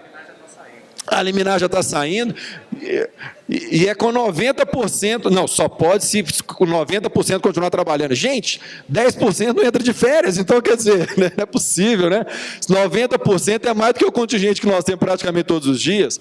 Então, assim, não dá para poder também judicializar, ou melhor, não dá para a gente não fazer a disputa também judicial. Nós temos que fazer essa disputa. Nós temos que ir para o enfrentamento, como a deputada disse, enfraquecendo mineiramente, né? Aí esse é um termo mineiro mesmo, né?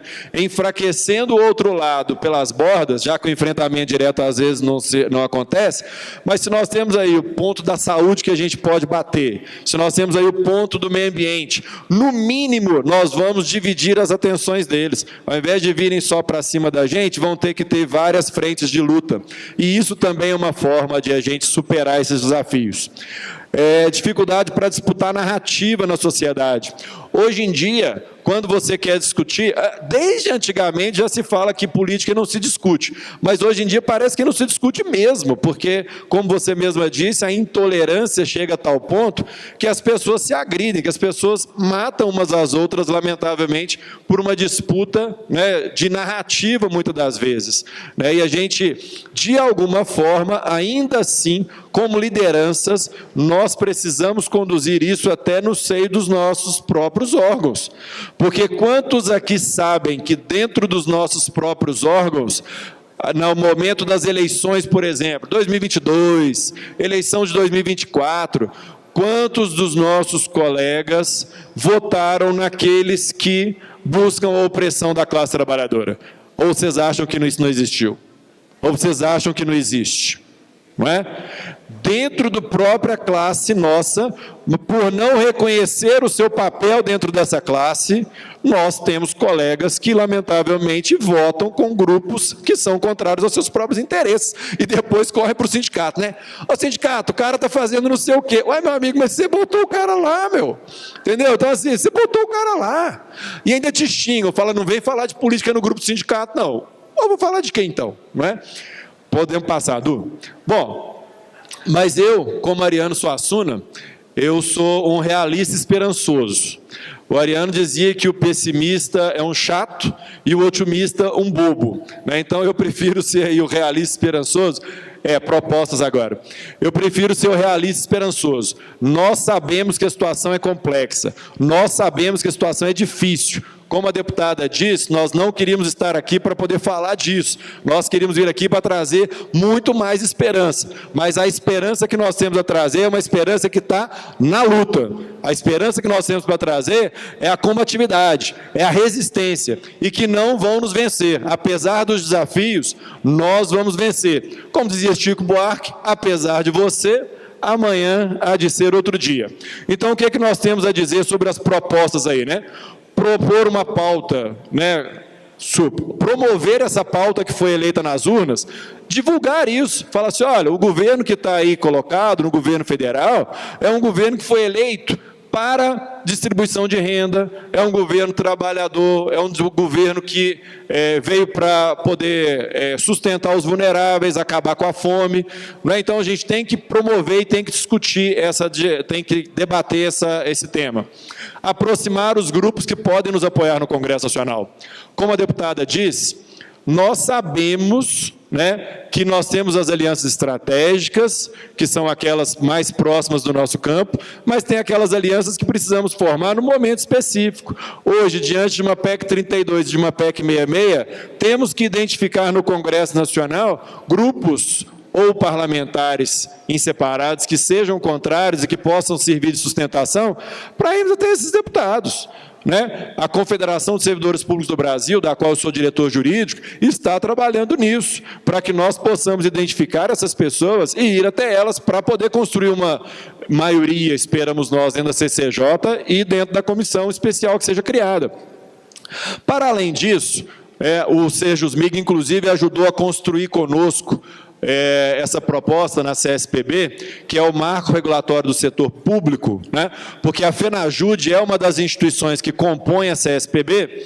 Nós discutimos o marco regulatório, que seria um contraponto hoje, e temos levado isso ao governo federal e ao Congresso Nacional, um contraponto à própria PEC 32. É uma reforma administrativa sob a visão da classe trabalhadora, ou pelo menos sobre o grupo da classe trabalhadora que se organiza dentro da CSPB, né, onde estão hoje concentradas 6 centrais sindicais. Então, pelo menos esse grupo está propondo um contraponto à PEC 32, porque simplesmente falar que não vai votar PEC nenhuma tem sido difícil de dizer. Mas no Congresso Nacional, a gente tem buscado alternativa para a PEC 32, se por acaso esse tema tiver que ser colocado.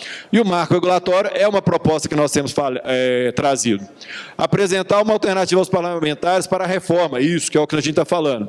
Fazer o debate sobre a PEC 66 nos nossos grupos, façam debate, nós já fizemos no Sindicemp, façam debate sobre a PEC 66 também no Sejusmig, no Sinjus, no Sindojus, né, para poderem debater esse tema e todo mundo está inteirado. Aproximar os trabalhadores de pautas gerais, como o caso da deputada falou, adaptar o discurso à nova realidade tecnológica também. Nós temos que ter uma linguagem, nós sabemos que hoje, infelizmente, tem se aproveitado dessas novas mídias para poder veicular matéria que é contrária aos nossos interesses. Mas nós temos que começar a usar também essas mídias para poder trazer temas do nosso interesse. Pode passar, Du. Enfim, eu ia me estender aqui agora com relação ao marco regulatório, mas o Eduardo já me passou aqui a minha chamada de tempo, né? O marco regulatório, ele vai ficar e está à disposição de vocês, desde a reunião passada a gente já apresentou, né, para vocês. Então, nós entendemos que é uma medida importante para superar a PEC 32. A 66, vocês já sabem como é que nós estamos propondo o combate a ela, né, que é diretamente no Congresso Nacional, conversando com os parlamentares, inclusive do campo que não seja o nosso, né, porque nós precisamos do apoio desses deputados, e dizer para vocês que da parte do Sindicemp-MG e da parte da Confederação dos Servidores Públicos do Brasil, nós estamos junto com o Sejusmig para fazer o enfrentamento em Minas Gerais e no Congresso Nacional. Não será fácil, mas a esperança, né, como a Beatriz diz, que querem nos tirar, nós vamos devolver essa esperança à sociedade, impondo cada dia uma derrota em Minas ou uma derrota àqueles que estão lutando no Congresso contra a classe trabalhadora.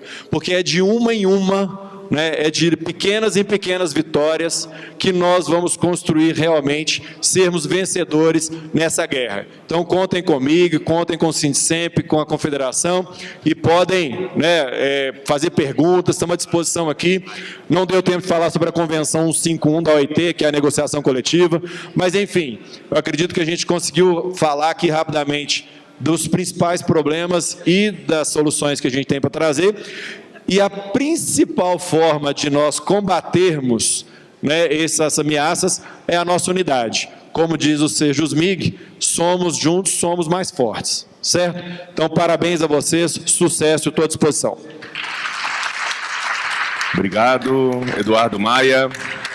A FENAJUDE fez uma luta muito grande, foi protagonista nesse enfrentamento à PEC 32, nós conseguimos impedir a sua aprovação. É claro que ela não está morta, ela está lá na Câmara, pronta para votação em plenário, mas é uma proposta de 2020, né, PEC 32 de 2020, nós já estamos em 2024, e ela não foi aprovada sequer na Câmara dos Deputados. Então, graças à nossa luta, o nosso enfrentamento, íamos para o aeroporto, todas as terças-feiras de manhã, recepcionar os deputados, com o corredor polonês, com o megafone, depois vigília no anexo 2, nós impedimos. Ela prevê, dentre outras coisas, a terceirização da atividade fim, substituir o concurso público por contratado fazendo as funções dos servidores, é ter um oficial judiciário contratado. dentre outras, com a estrutura do serviço público, dentre outros retrocessos, o fim da estabilidade, a quebra da estabilidade do servidor público, seja por obsolescência das funções, seja por um desempenho, avaliação de desempenho insuficiente, seja por um processo administrativo sem trânsito em julgado. Então, é a quebra total da estabilidade, permitindo a perseguição aos servidores efetivos, que são aqueles que têm a estabilidade, não é para proteger o servidor, é uma garantia do cargo, para que ele tenha isenção na sua atuação. Aquele caso das joias ficou muito claro. Foram servidores efetivos e estáveis que impediram que o patrimônio público fosse incorporado ao patrimônio particular de um presidente da República. E um outro retrocesso da PEC 32, a permissão da redução salarial em até 25%, ferindo de morte o princípio da irredutibilidade salarial. É falar assim, estamos com problemas fiscais, vamos reduzir a nossa jornada em 25% e reduzir o salário em 25%. Essa é a PEC 32. A PEC 66, o Eduardo Maia já explicou muito bem, estamos na luta lá contra a PEC 66, e uma luta que nós estamos encampando é pela aprovação da PEC 6, a PEC social, para pôr fim à contribuição previdenciária dos servidores públicos aposentados. Além disso, a federação está apresentando 3 projetos no Congresso Nacional. O primeiro, um projeto de lei para permitir o exercício da advocacia aos servidores do Judiciário, desde que não seja contra a Fazenda Pública que os remunera, também o Ministério Público tem o mesmo problema, desde que não seja contra a Fazenda Pública que o remunera, nem na esfera do Judiciário ou do Ministério Público que atua. Então, o servidor do Judiciário não poderia atuar, nós não poderíamos atuar em processos no TJMG, mas poderíamos atuar em processos na Justiça Federal, na Justiça do Trabalho, na Justiça Militar, processos administrativos, processo eleitoral. Isso é uma isonomia ao funcionalismo público. O professor municipal lá, que é advogado, fora do horário dele, ele pode advogar, exceto contra o município que o remunera. Então, é a busca da isonomia para o servidor do Poder Judiciário. Um outro projeto de lei que a gente vai apresentar é para reconhecer como atividade de risco os cargos que exercem atividade externa. Oficial de Justiça, aliás, o oficial de Justiça já tem um projeto em que foi incluído essa categoria. Então, nós estamos apresentando um outro projeto para reconhecer a atividade de risco aos psicólogos, assistentes sociais, comissários da infância e da juventude e pedagogos judicial. Nós não estamos doidos, tá? Porque o projeto é no Congresso, é lei federal. Então, tem estados que têm o cargo de pedagogo judicial, que também realiza diligência externa. Então, o objetivo é reconhecer que esses cargos executam atividade de risco, por conseguinte, precisam ter esse reconhecimento em lei para fazer jus à aposentadoria especial. Então, é uma batalha que a gente está encampando em Brasília pela federação. E o último projeto que nós estamos apresentando, esse é um pouco mais difícil, que é uma PEC, precisa lá das 171 assinaturas para apresentação, depois 308 votos na Câmara. É uma PEC para alterar a competência da Justiça Comum para a Justiça do Trabalho para processar as demandas judiciais envolvendo os nossos conflitos com o tribunal, né? Por exemplo, deflagramos uma greve. Quem vai decidir se a nossa greve é legal ou ilegal é o próprio Tribunal de Justiça. Então, é o patrão julgando o trabalhador. Então, não há, na nossa visão, o respeito ao princípio da equidistância das partes, que a gente estuda lá, né? Que o juiz, né, é tudo muito bonito, né, Beatriz?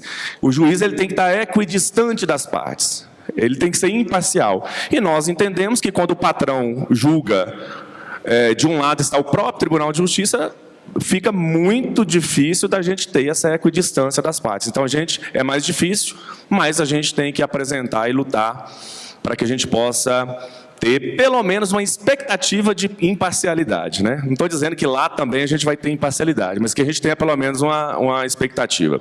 Então, nós vamos encerrar as inscrições, nós estamos um pouco atrasados, tá? A gente tem aqui 2 crachás 3 crachás e 2 perguntas por escrito. Eu vou passar aqui para a Sheila, que vai conduzir. Vou pedir para colocar o cronômetro na tela, se for possível. De acordo com o regimento aprovado, cada inscrição vai ter 3 minutos e eu vou propor que à mesa a gente responda em bloco. Como são 3 intervenções no microfone, 2 perguntas escritas, 5 perguntas, a gente responde em bloco. Sheila.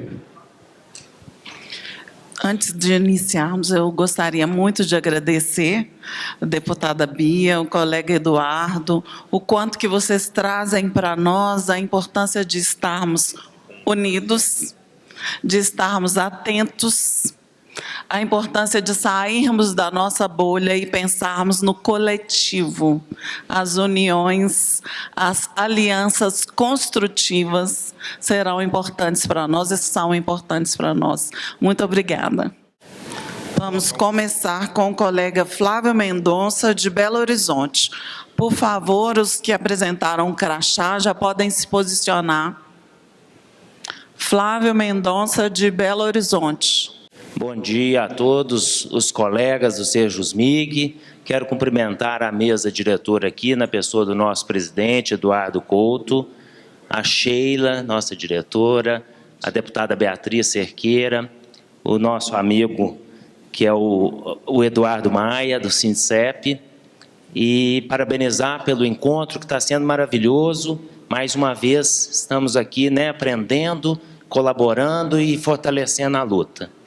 Eu gostaria de fazer 2 perguntas. Eu iria destiná-las a um dos 2 palestrantes, mas eu deixo à vontade qual palestrante se sentir melhor para responder, se sentir mais à vontade. A primeira é sobre o RRF, porque havia expectativa muito grande sobre o Propag, que seria em substituição ao RRF, parecia-nos que era um programa que afetaria menos o servidor público, Infelizmente, depois desse decreto do governador, nós não ouvimos mais falar sobre o Propag. Então, gostaria que os senhores ou senhoras pudessem nos esclarecer sobre a questão do andamento aí do projeto do Propag em nível federal. Outra pergunta que foi falado sobre a questão da importância da comunicação em contraponto. Nós temos que ter essa comunicação em contraponto, temos que nos comunicar melhor com a sociedade, mostrando a importância do serviço público fortalecido e do servidor público, que a garantia da estabilidade, por exemplo, é uma garantia não somente do servidor, mas uma garantia da própria sociedade, como lembrou o nosso presidente Eduardo Couto, ao mencionar o caso aqui do auditor fiscal da Receita Federal, que impediu que joias que são do patrimônio público fossem incorporadas pelo patrimônio particular. Então, isso é um exemplo dentre tantos outros, Na pandemia, nós vimos aí a questão dos enfermeiros, na classe dos professores, como o servidor público é importante, no Brasil, que é uma sociedade que depende muito ainda do serviço público. No entanto, a comunicação com a sociedade é muito falha. É essa a minha opinião, porque nós vimos aí o SESC, foi falado do movimento social, o SESC está fazendo uma ampla campanha em vários canais de TV, dizendo que é importantíssimo para o Brasil aprovar a PEC 32, a reforma administrativa. E eu não vejo os sindicatos se unirem, a FENAJUDE ou outros, para fazermos uma campanha nos principais canais de TV contra a PEC 32, mostrando a importância do servidor público. Então, fica essa a minha pergunta e a minha sugestão. Muito obrigado a todos. Luiz Otávio, de Abaeté.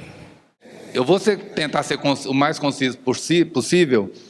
Vou direcionar meu questionamento à deputada e agradecer também o apoio que tem dado para nós, a Assembleia, desde sempre, porque desde 2018, na eleição do primeiro mandato do Zema, eu enfrentei um problema muito sério na minha comarca, porque eu tentei esclarecer os colegas dos riscos de se eleger um candidato neoliberal e eu fui voto vencido. Eu acho que o único voto progressista na minha comarca, salvo engano, foi o meu. E é muito triste isso. E os reflexos estão aí. Eu queria, a título de exemplo, que alguém da mesa falasse sobre o que aconteceu em 2013, sobre o FUNFIP e o FUNPENG, que para mim é um reflexo claro das nossas escolhas, do que pode refletir na carreira do servidor. Porque o Fundo de Previdência, não sei se a maioria sabe, dos novos servidores, que era um fundo superavitário, foi incorporado no fundo para cobrir o déficit do outro fundo. Era 3,5 bilhões, salvo engano, foi falado aqui na madrugada, no encerramento do encontro, a Sandra deu a notícia, que inseriram a emenda Jabuti lá na Assembleia, num projeto de lei que não tinha nada a ver, e fizeram essa mudança. Ninguém nunca mais teve notícia desse dinheiro, foi diluído, enfim, sumiu.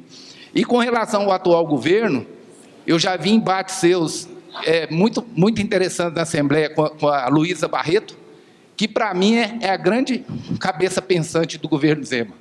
Que o Zema, para mim, é um beócio, sabe? Quem vai dar uma entrevista em Divinópolis, recebe um livro de presente da Adélia Prado e pergunta se ela é faxineira lá, para mim, já mostrou bem o nível intelectual do governador.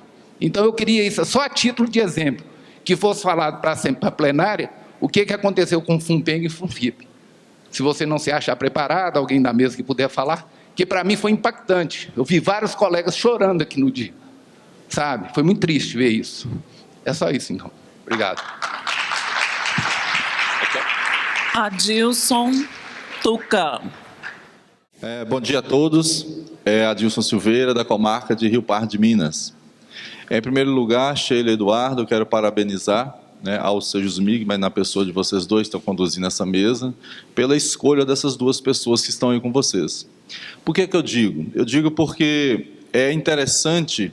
E para nós, para mim, por exemplo, é gratificante, Eduardo e Beatriz, vir aqui e ter palestrantes como vocês. Por quê? Porque eu sei que o que vocês estão falando aí é algo que vocês estão vivenciando no dia a dia. É algo que vocês se preocupam, é algo que vocês estão imbuídos nessa luta já tem muito tempo. E isso traz um conforto, porque não é uma palestra subjetiva, algo assim. Não, a gente sabe que é algo que vocês trazem, que é de vocês mesmos, é da luta de cada um de vocês. E por isso que eu quero parabenizar o Sejusmig por conta disso, de ter trago pessoas palestrantes como vocês para lidar com esse assunto. A Beatriz é uma pessoa que já me surpreendeu em várias formas, em várias vezes, viu, Beatriz? Sou seu fã, e não vai dar para eu falar aqui porque o tempo é curto. Mas, assim, diante dessa questão da gente informar as pessoas, o Maia falou muito bem aí desse debate, e é complicado a gente estar lidando até mesmo com os nossos colegas, falando dessas questões e tudo mais. Eu sei que esse é um assunto, foi a Beatriz que falou, talvez a pergunta seja para você, mas eu deixo aberto para qualquer um da mesa responder. Eu acho que é um assunto que eu gostaria, assim, tipo, de tudo que foi falado, pegar isso aqui, não que seja o mais importante, mas pegar isso aqui, o seguinte, eu gostaria que você falasse um pouquinho mais dos efeitos, dos riscos do decreto de teto de gastos para os serviços públicos e para o servidor público. Essas coisas é importante a gente estar falando, mesmo que a gente está meio que repetindo, mas isso é importante porque a gente tem que colocar na cabeça das pessoas a importância da gente fazer a luta, mas a importância daquilo que o Eduardo Maia falou, da gente saber também escolher os nossos representantes. Vocês já perceberam que nós não temos paz com esses deputados que votam contra nós servidores? Uma luta que nós fizemos aqui, o Maia deixou muito claro, uma luta que nós fizemos aqui em Minas Gerais, e que nós, com relação à questão da Previdência, que nós fomos vitoriosos, agora já vem uma PEC 66 lá, como se fosse desfazer toda essa luta. E isso é consequência, gente, isso é consequência do nosso voto. Então, se você puder só falar um pouquinho mais desse decreto aí, desses riscos para o servidor público, para o serviço público, tá? Obrigado, pessoal. Valquíria de Itaúna. Eu quero dar uma sugestão. Se há antagonismo entre o sargento Rodrigues e outras categorias, trazê-lo na próxima assembleia, no próximo encontro, ou em algum dos encontros regionais. Para quê? Para mostrar a nossa luta. e talvez nos aliarmos, né? Porque nos eventos que a gente participou, o que aconteceu? Foi muito legal, porque a polícia estava lá, mas não houve violência nenhuma, eles estavam lá assistindo. Então, eu acho que é importante reunir as categorias, porque somos todos funcionários públicos, né? Estamos todos aqui para servir a população. E a polícia é muito importante para nós, porque ela nos salvaguarda em muitos momentos, né? Então, diminuir esse contrassenso que possa existir. E uma coisa que eu quero sugerir é colocar na atividade de risco o comissário de infância, que eu não ouvi sendo citado. Já está? Eu não ouvi sendo citado. Tá. Falou? Então eu não ouvi. Porque é importante, porque eles passam por muitos riscos, né? Na busca e apreensão de menores. Muito obrigada, bom dia. Que esse final de semana seja bom para todos nós, viu? Marta Regina de Lavras. Bom dia a todos. Com muita alegria que eu venho a esse encontro, porque é uma oportunidade muito importante para todos nós, servidores do Judiciário. Eu quero dar os parabéns ao Eduardo Maia, à Beatriz e ao Eduardo Couto. As falas de vocês me representam e são muito importantes. A Bia, principalmente, falou hoje sobre essa questão de um poder político-econômico que está vigorando no nosso país hoje. Independente de qual partido, de qual lado de polaridade. A gente tem que ficar muito atento aos nossos votos. E, por outro lado, como a Bia também já falou, a gente buscar alianças, buscar parcerias que nos fortaleçam. Eu já estou no serviço público desde 87. E, na época que eu entrei, o serviço público era muito mal visto. Nós lutamos muito para fortalecer os nossos direitos, para fortalecer a nossa capacidade de prestar bons serviços à população. E nós conseguimos muitos ganhos, muitos passos, com muito trabalho. E nunca nos afastamos dos sindicatos. Os sindicatos são nossas forças, unidas. É a única forma de nós sermos vistos. Nos últimos 5 anos, eu tenho visto o serviço público voltar de novo, cada vez mais, e de uma forma galopante, para a desvalorização. Eu tenho batido numa tecla, todo ano eu venho nos encontros, todo ano eu venho aqui na frente e falo. Cuidado com os terceirizados e estagiários em excesso. A princípio, a gente fala assim, nossa, que alívio, vai melhorar meu trabalho, eu vou conseguir bater a meta. Vocês estão dando tiro no pé. Eu falo isso vocês porque hoje eu estou aposentada.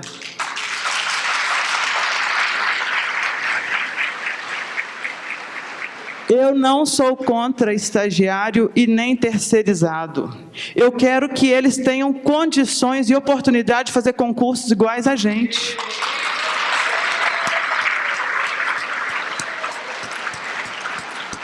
Eu sou do lado deles. Eu só quero que eles não trabalhem escravo, não façam trabalho escravo. Eu quero que eles façam concurso e que sejam respeitados e tenham direitos. Não sei quem está acompanhando aí as campanhas dos Estados Unidos, da Kamala Harris e do Trump. Os dois estão disputando quem consegue mais apoio financeiro. Marta, por favor, conclua, seu tempo está acabando. Fiquemos atentos quem está financiando essas campanhas. E vamos nos unir para nos proteger. E o Sérgio Smig está de parabéns, luta muito. Eu tenho acompanhado.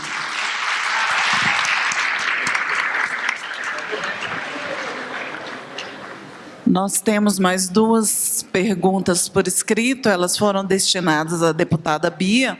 A primeira, Michel Colnago, de Araguari. Privatização. Nos gabinetes, os terceirizados seguem desviados de função, elaborando minutas para magistrados. Ouvimos rumores da criação de mais vagas. A presença deles afeta o quantitativo de vagas em relação aos servidores efetivos. Não seria ideal rechaçarmos de vez esses cargos para fomentar nossa força sindical? Afinal, o serviço público deveria ser uma atividade privativa dos servidores públicos concursados. A segunda é do William de Paraguaçu.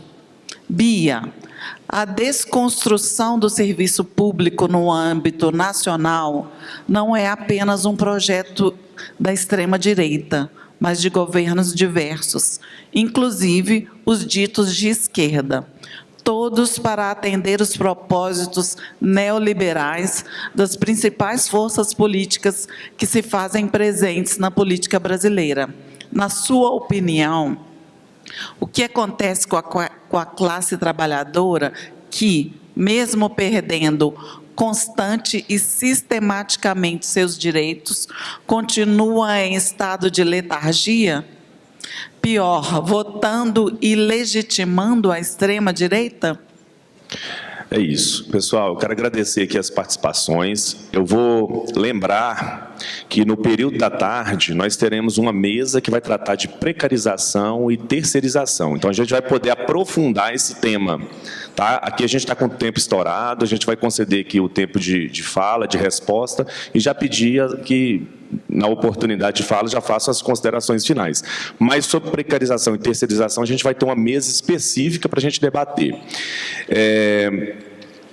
Falar também para o colega que falou da propaganda pró-reforma, eu vi a propaganda pró-reforma administrativa, eu vi no intervalo do Globo News.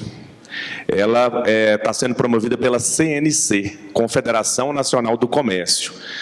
Nós, da federação, estamos fazendo a discussão, a gente precisa, sim, concordo com você, dar essa resposta. Agora, a gente tem que ter em mente que o acesso à grande mídia é diferente quando o assunto é reforma e quando a pauta é sindical, e também a questão de recursos financeiros. É muito diferente a gente comparar a FENAJUDE, do ponto de vista de recursos, com a Confederação Nacional do Comércio. A gente tem que ter isso em mente, mas isso não é desculpa ou justificativa para a gente não dar a resposta. Essa resposta precisa ser dada.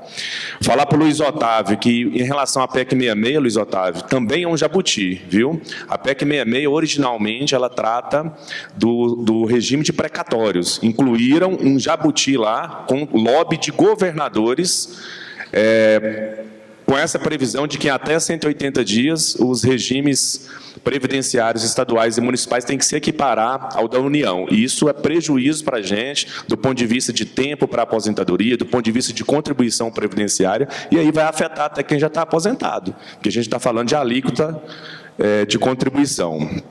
E, para finalizar, respondendo a colega aqui, eu não sei se eu fui omisso quando eu falei os cargos, parece que não, né? Mas só para explicar, já existe um projeto reconhecendo como atividade de risco a função do oficial de justiça. Isso tramitou no Senado, eles conseguiram a inclusão no Senado e foi para a Câmara. Só que a gente não pode apresentar emenda na Câmara. Por quê? Porque ela já tramitou na Câmara, foi para o Senado, voltou para a Câmara, agora só para analisar as emendas que foram incluídas. Então, a gente não pode incluir novas emendas. A Câmara vai analisar somente as emendas que foram incluídas na tramitação do Senado, mantendo-as ou rejeitando-as. Então, nós estamos apresentando um novo projeto para reconhecer como atividade de risco todos aqueles cargos que exercem atividade externa e que não estão incluídos nesse projeto. Assistentes sociais, psicólogos, a gente colocou lá psicólogo judicial, por quê? Eu sei que o nosso cargo agora é analista psicólogo, mas a gente tem que colocar psicólogo judicial para não pegar todos os psicólogos do Brasil. Então, assistente social judicial, psicólogo judicial, comissário da infância e da juventude e os pedagogos judiciais. Vou passar a palavra agora para as respostas e considerações finais. Muito bem, gente. Vou tentar ser rápida, porque tem uma programação a cumprir, vocês são muito organizados. Nós ficamos aqui comentando, né, que a gente fica com inveja de tanta organização e disciplina. Bem, Bom, algumas considerações a partir dos questionamentos que foram feitos.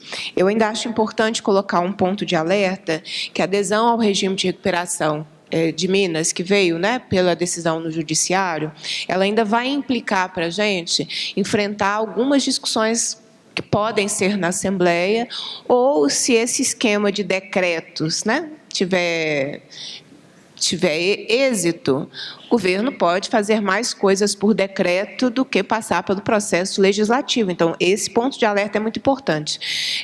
Porque ainda, acredito que nós vamos passar a enfrentar uma nova discussão sobre reforma administrativa, sobre reforma da Previdência, porque o regime de recuperação fiscal exige isso, faz parte do regime. Não é? O teto de investimentos é um requisito, mas outros também são necessários, não é? Então, acho que é importante deixar um ponto de alerta aí para o próximo período a respeito disso. A questão do risco do teto dos investimentos para o serviço público é o fim do serviço público. Porque se você tem teto, se você tem limite, como é que você vai continuar o Estado cumprindo a sua função de prestação de serviço se você não pode fazer investimento? Aí entra os grandes esquemas de privatização, né? Então, você pode ter no próximo período um grande fortalecimento de esquemas de privatização e de terceirização.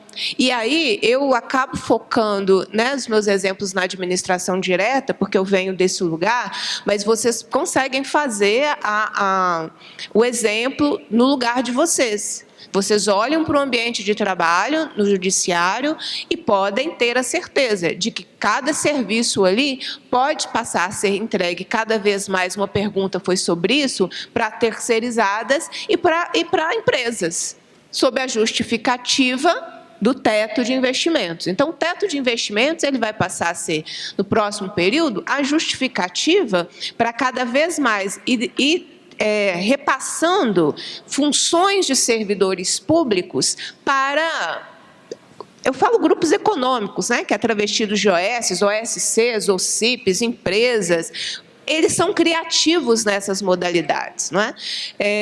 Nós ficamos, eu vou juntando aqui as questões, nós ficamos um pouco refém do período eleitoral, porque nós não tivemos condição de avançar com o Propag no Congresso Nacional. Né?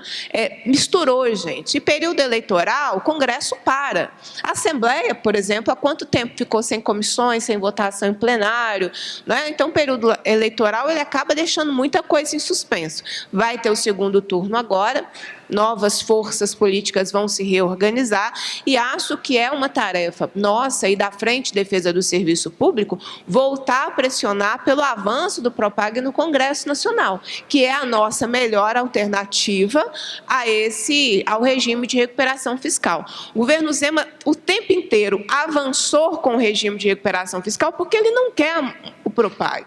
A verdade é que ele não quer resolver o problema da dívida de Minas com a União. Eu já fiz essa observação. Então, acho que o Propag é uma tarefa nossa, depois, né, desse período eleitoral, retomar. A gente ficou prejudicado, porque o período eleitoral ele contamina, mas ele consome e tira o foco da agenda, né, do legislativo para as eleições, que foi o que aconteceu no último período. O FUPENG, quando a gente pensa previdência, a gente pensa numa dinâmica de longo prazo.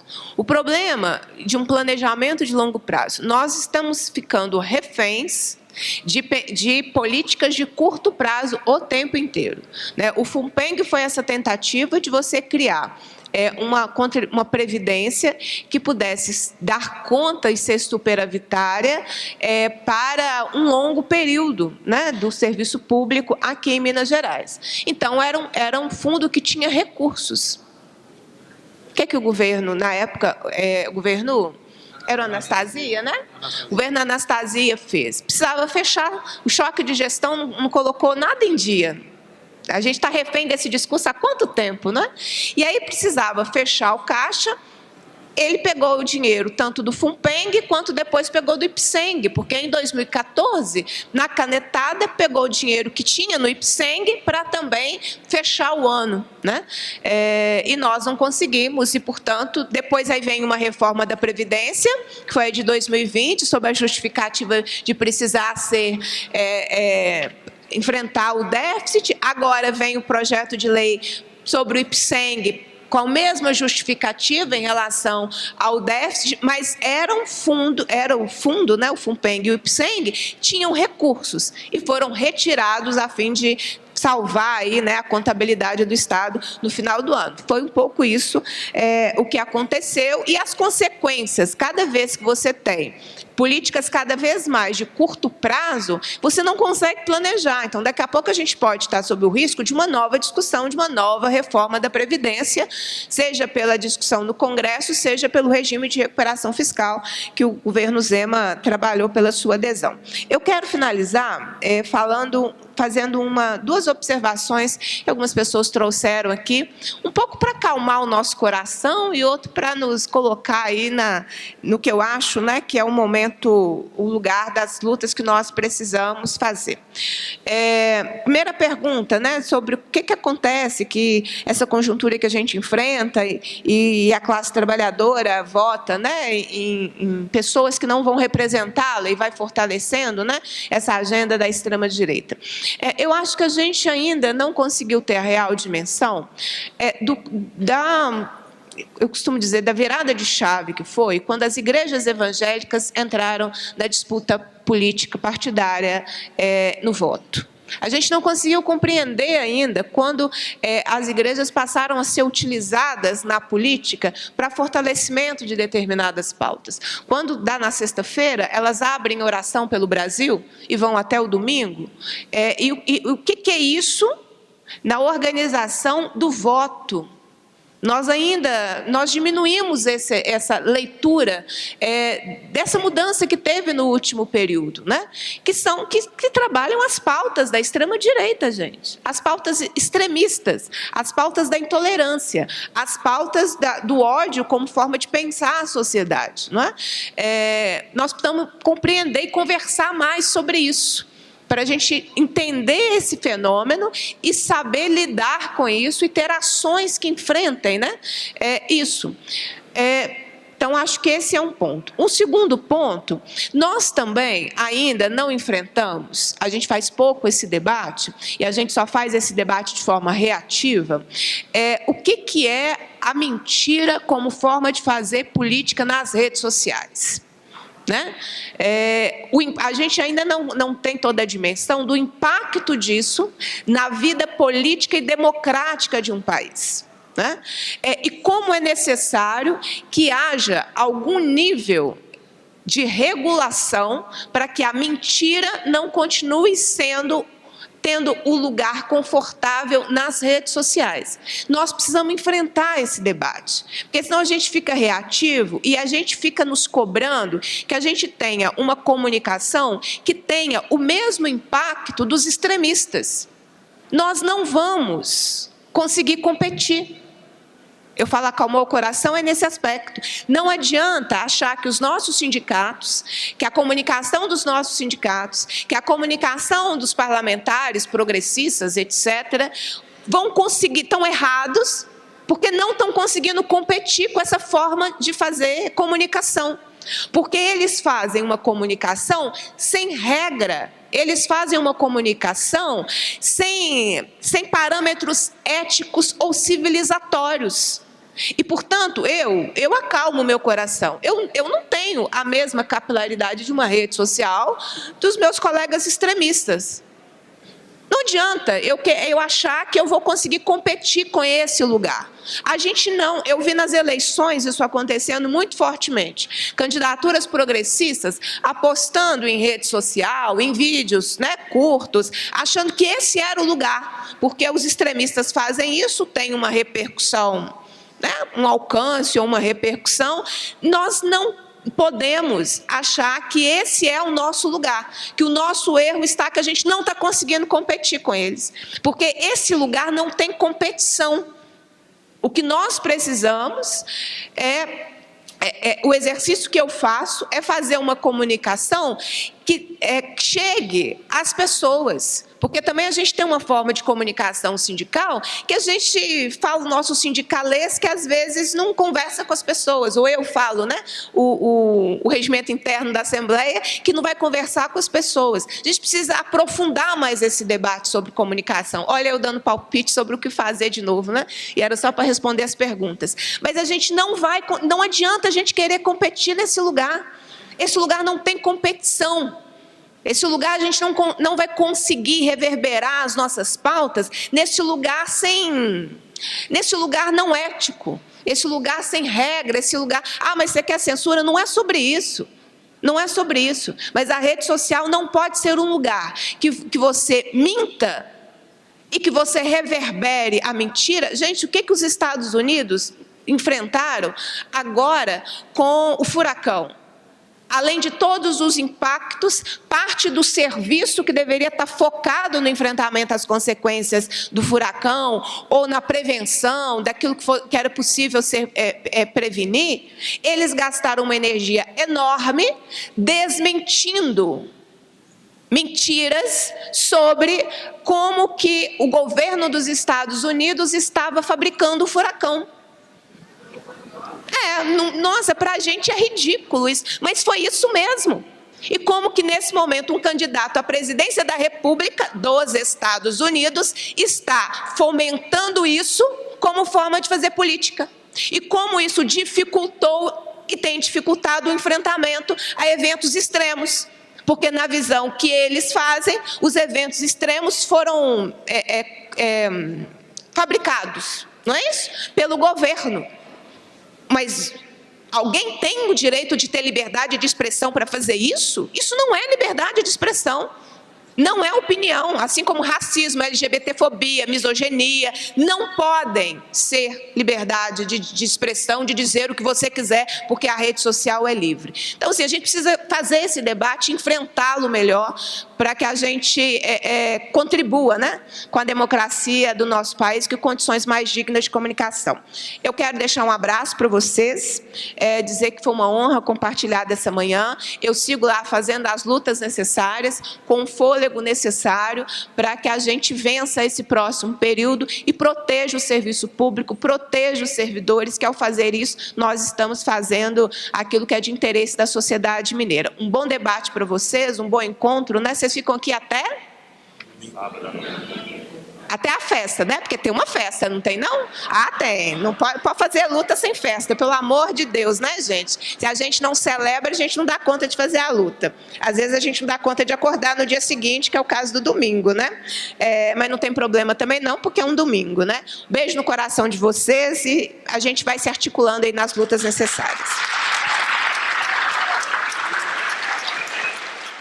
Bom, recuperei 5 minutos aqui, Eduardo me deu mais 5 minutos, então vamos retomar a palavra. Eu sempre estou furtando um pedaço do seu... Com todo prazer, deputada. Pessoal, eu primeiro quero parabenizar aqueles que se dispuseram a vir aqui e dizer que nós estamos todos do mesmo lado, né? Eu quero então aqui citar o William, o Michel, a Marta, a Valquírio, o Adilson, o Luiz Otávio e o Flávio, né? Eu tenho certeza que vários outros tinham interesse de vir aqui também e de falarem, mas a razão do tempo não puderam, né? Mas eu quero dizer a vocês todos que nós estamos do mesmo lado. Mas eu queria me referir ainda a alguns outros tópicos aqui, só para esclarecer alguns assuntos. Por exemplo, o PROPAG, né? Eu deixei de falar sobre ele, é uma das questões do tema federal. O PROPAG, ele é o contraponto do RRF, né? Então a gente defende que ele seja aprovado e já tem um decreto, já tem um pedido de votação em regime de urgência aprovado no Congresso Nacional para isso. Então, tão logo termine o período eleitoral, o segundo turno... Já passou? Claro. O PROPAG, né, é a proposta do senador Rodrigo Pacheco, que já foi aprovado no Senado Federal e que depende agora, para ser implementado, somente a aprovação na Câmara dos Deputados. E já tem um pedido de urgência aprovado na Câmara, então ele deve ter tramitação célere, acreditamos agora no mês de novembro, e eu estive conversando com a assessoria do senador, ele está bastante convencido de que vai passar agora em novembro, tá bom? Então, esse é um ponto importante. Com relação à propaganda que tem sido feita sobre a PEC 32, eu cheguei a citar isso, né? Cheguei a citar os movimentos sociais, e realmente é a Confederação Nacional do Comércio que está fazendo. E me interessa saber, eu tenho procurado investigar, viu, se uma confederação que recebe recursos do Sistema S pode estar fazendo esse tipo de propaganda. Então, a gente tem que discutir isso, né? E, se não é o caso, de interpelar judicialmente a confederação. Porque recursos do Sistema S... A classe trabalhadora ficou sem recursos do imposto sindical, mas o Sistema S continua alimentando a patronal. Ou nós vamos ter que ter divisão também no Sistema S, para que os trabalhadores também sejam remunerados, ou as confederações de empregadores não poderão atentar contra o Estado brasileiro, porque é isso que está acontecendo. A confederação está atentando contra o Estado brasileiro com a PEC 32. Então, nós temos que, sim, verificar uma forma de interpelar. A gente pode não combater, Eduardo, de igual para igual, porque não tem o recurso que os caras têm, mas nós temos que ter estratégia para poder combater. E interpelar é uma das formas que a deputada falou. Nós vamos pela beirada, né? Eu não posso vencer o cara no discurso aqui na rede de televisão, porque não vai nem me dar espaço. Mesmo que eu compre, eles não vão veicular, né? Então, vamos combater, minando as forças dos caras lá no eventual poder judiciário aí. Então, esse é um outro ponto. Quando fala de FUNFIP e FUNPENG, eu fico lembrando, Eduardo, como a gente tem uma relação, e você fala sempre, e nós também falamos do Serjusmig e Sindicemp serem co-irmãos, porque eu me lembro das nossas lutas aqui, quando eu conheci o Rui, inclusive, e o Estado de Minas Gerais, na gestão também da Anastasia, estava pretendendo fazer uma reforma da Lei Orgânica dos Servidores Públicos do Estado de Minas Gerais, e desde então nós não paramos mais, né? Então, desde 2011, lá quando foi proposta a reforma do Estatuto do Servidor Público do Estado de Minas Gerais, o Rui não está ali não, mas ele lembra disso, que a gente tem uma relação próxima com vocês. Lutamos, né, não vencemos naquela hora, mas nós continuamos firmes na luta, é isso que importa para a gente agora. Para não tomar ainda mais o tempo de vocês, eu quero agradecer muitíssimo o convite, quero dizer que, né, nesses longos, então, 13 anos de relação próxima que a gente tem com o Serjusmig, com o Sinjus e com o Sindojus, a gente quer estreitar ainda mais os laços, né? Esses sim são relacionamentos estratégicos.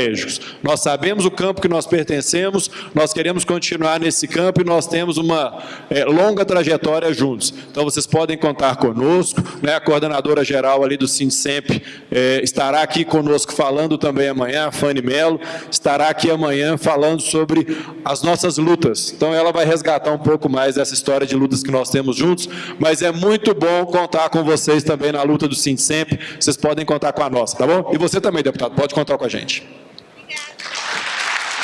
Valeu. Quero agradecer, deputada Beatriz Cerqueira, muito obrigado, Eduardo Maia, minha companheira Sheila, e vocês fiquem bem à vontade para permanecer conosco. Eu sei que a agenda da deputada e do Eduardo Maia são agendas concorridíssimas, né? Mas desculpas não aceitas, mas estão convidados para ficar conosco até o jantar de confraternização. Tem compromisso, vai e volta, é pertinho de BH. Volta amanhã para a gente confraternizar junto.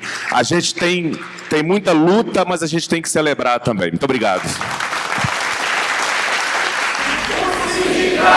Somos todos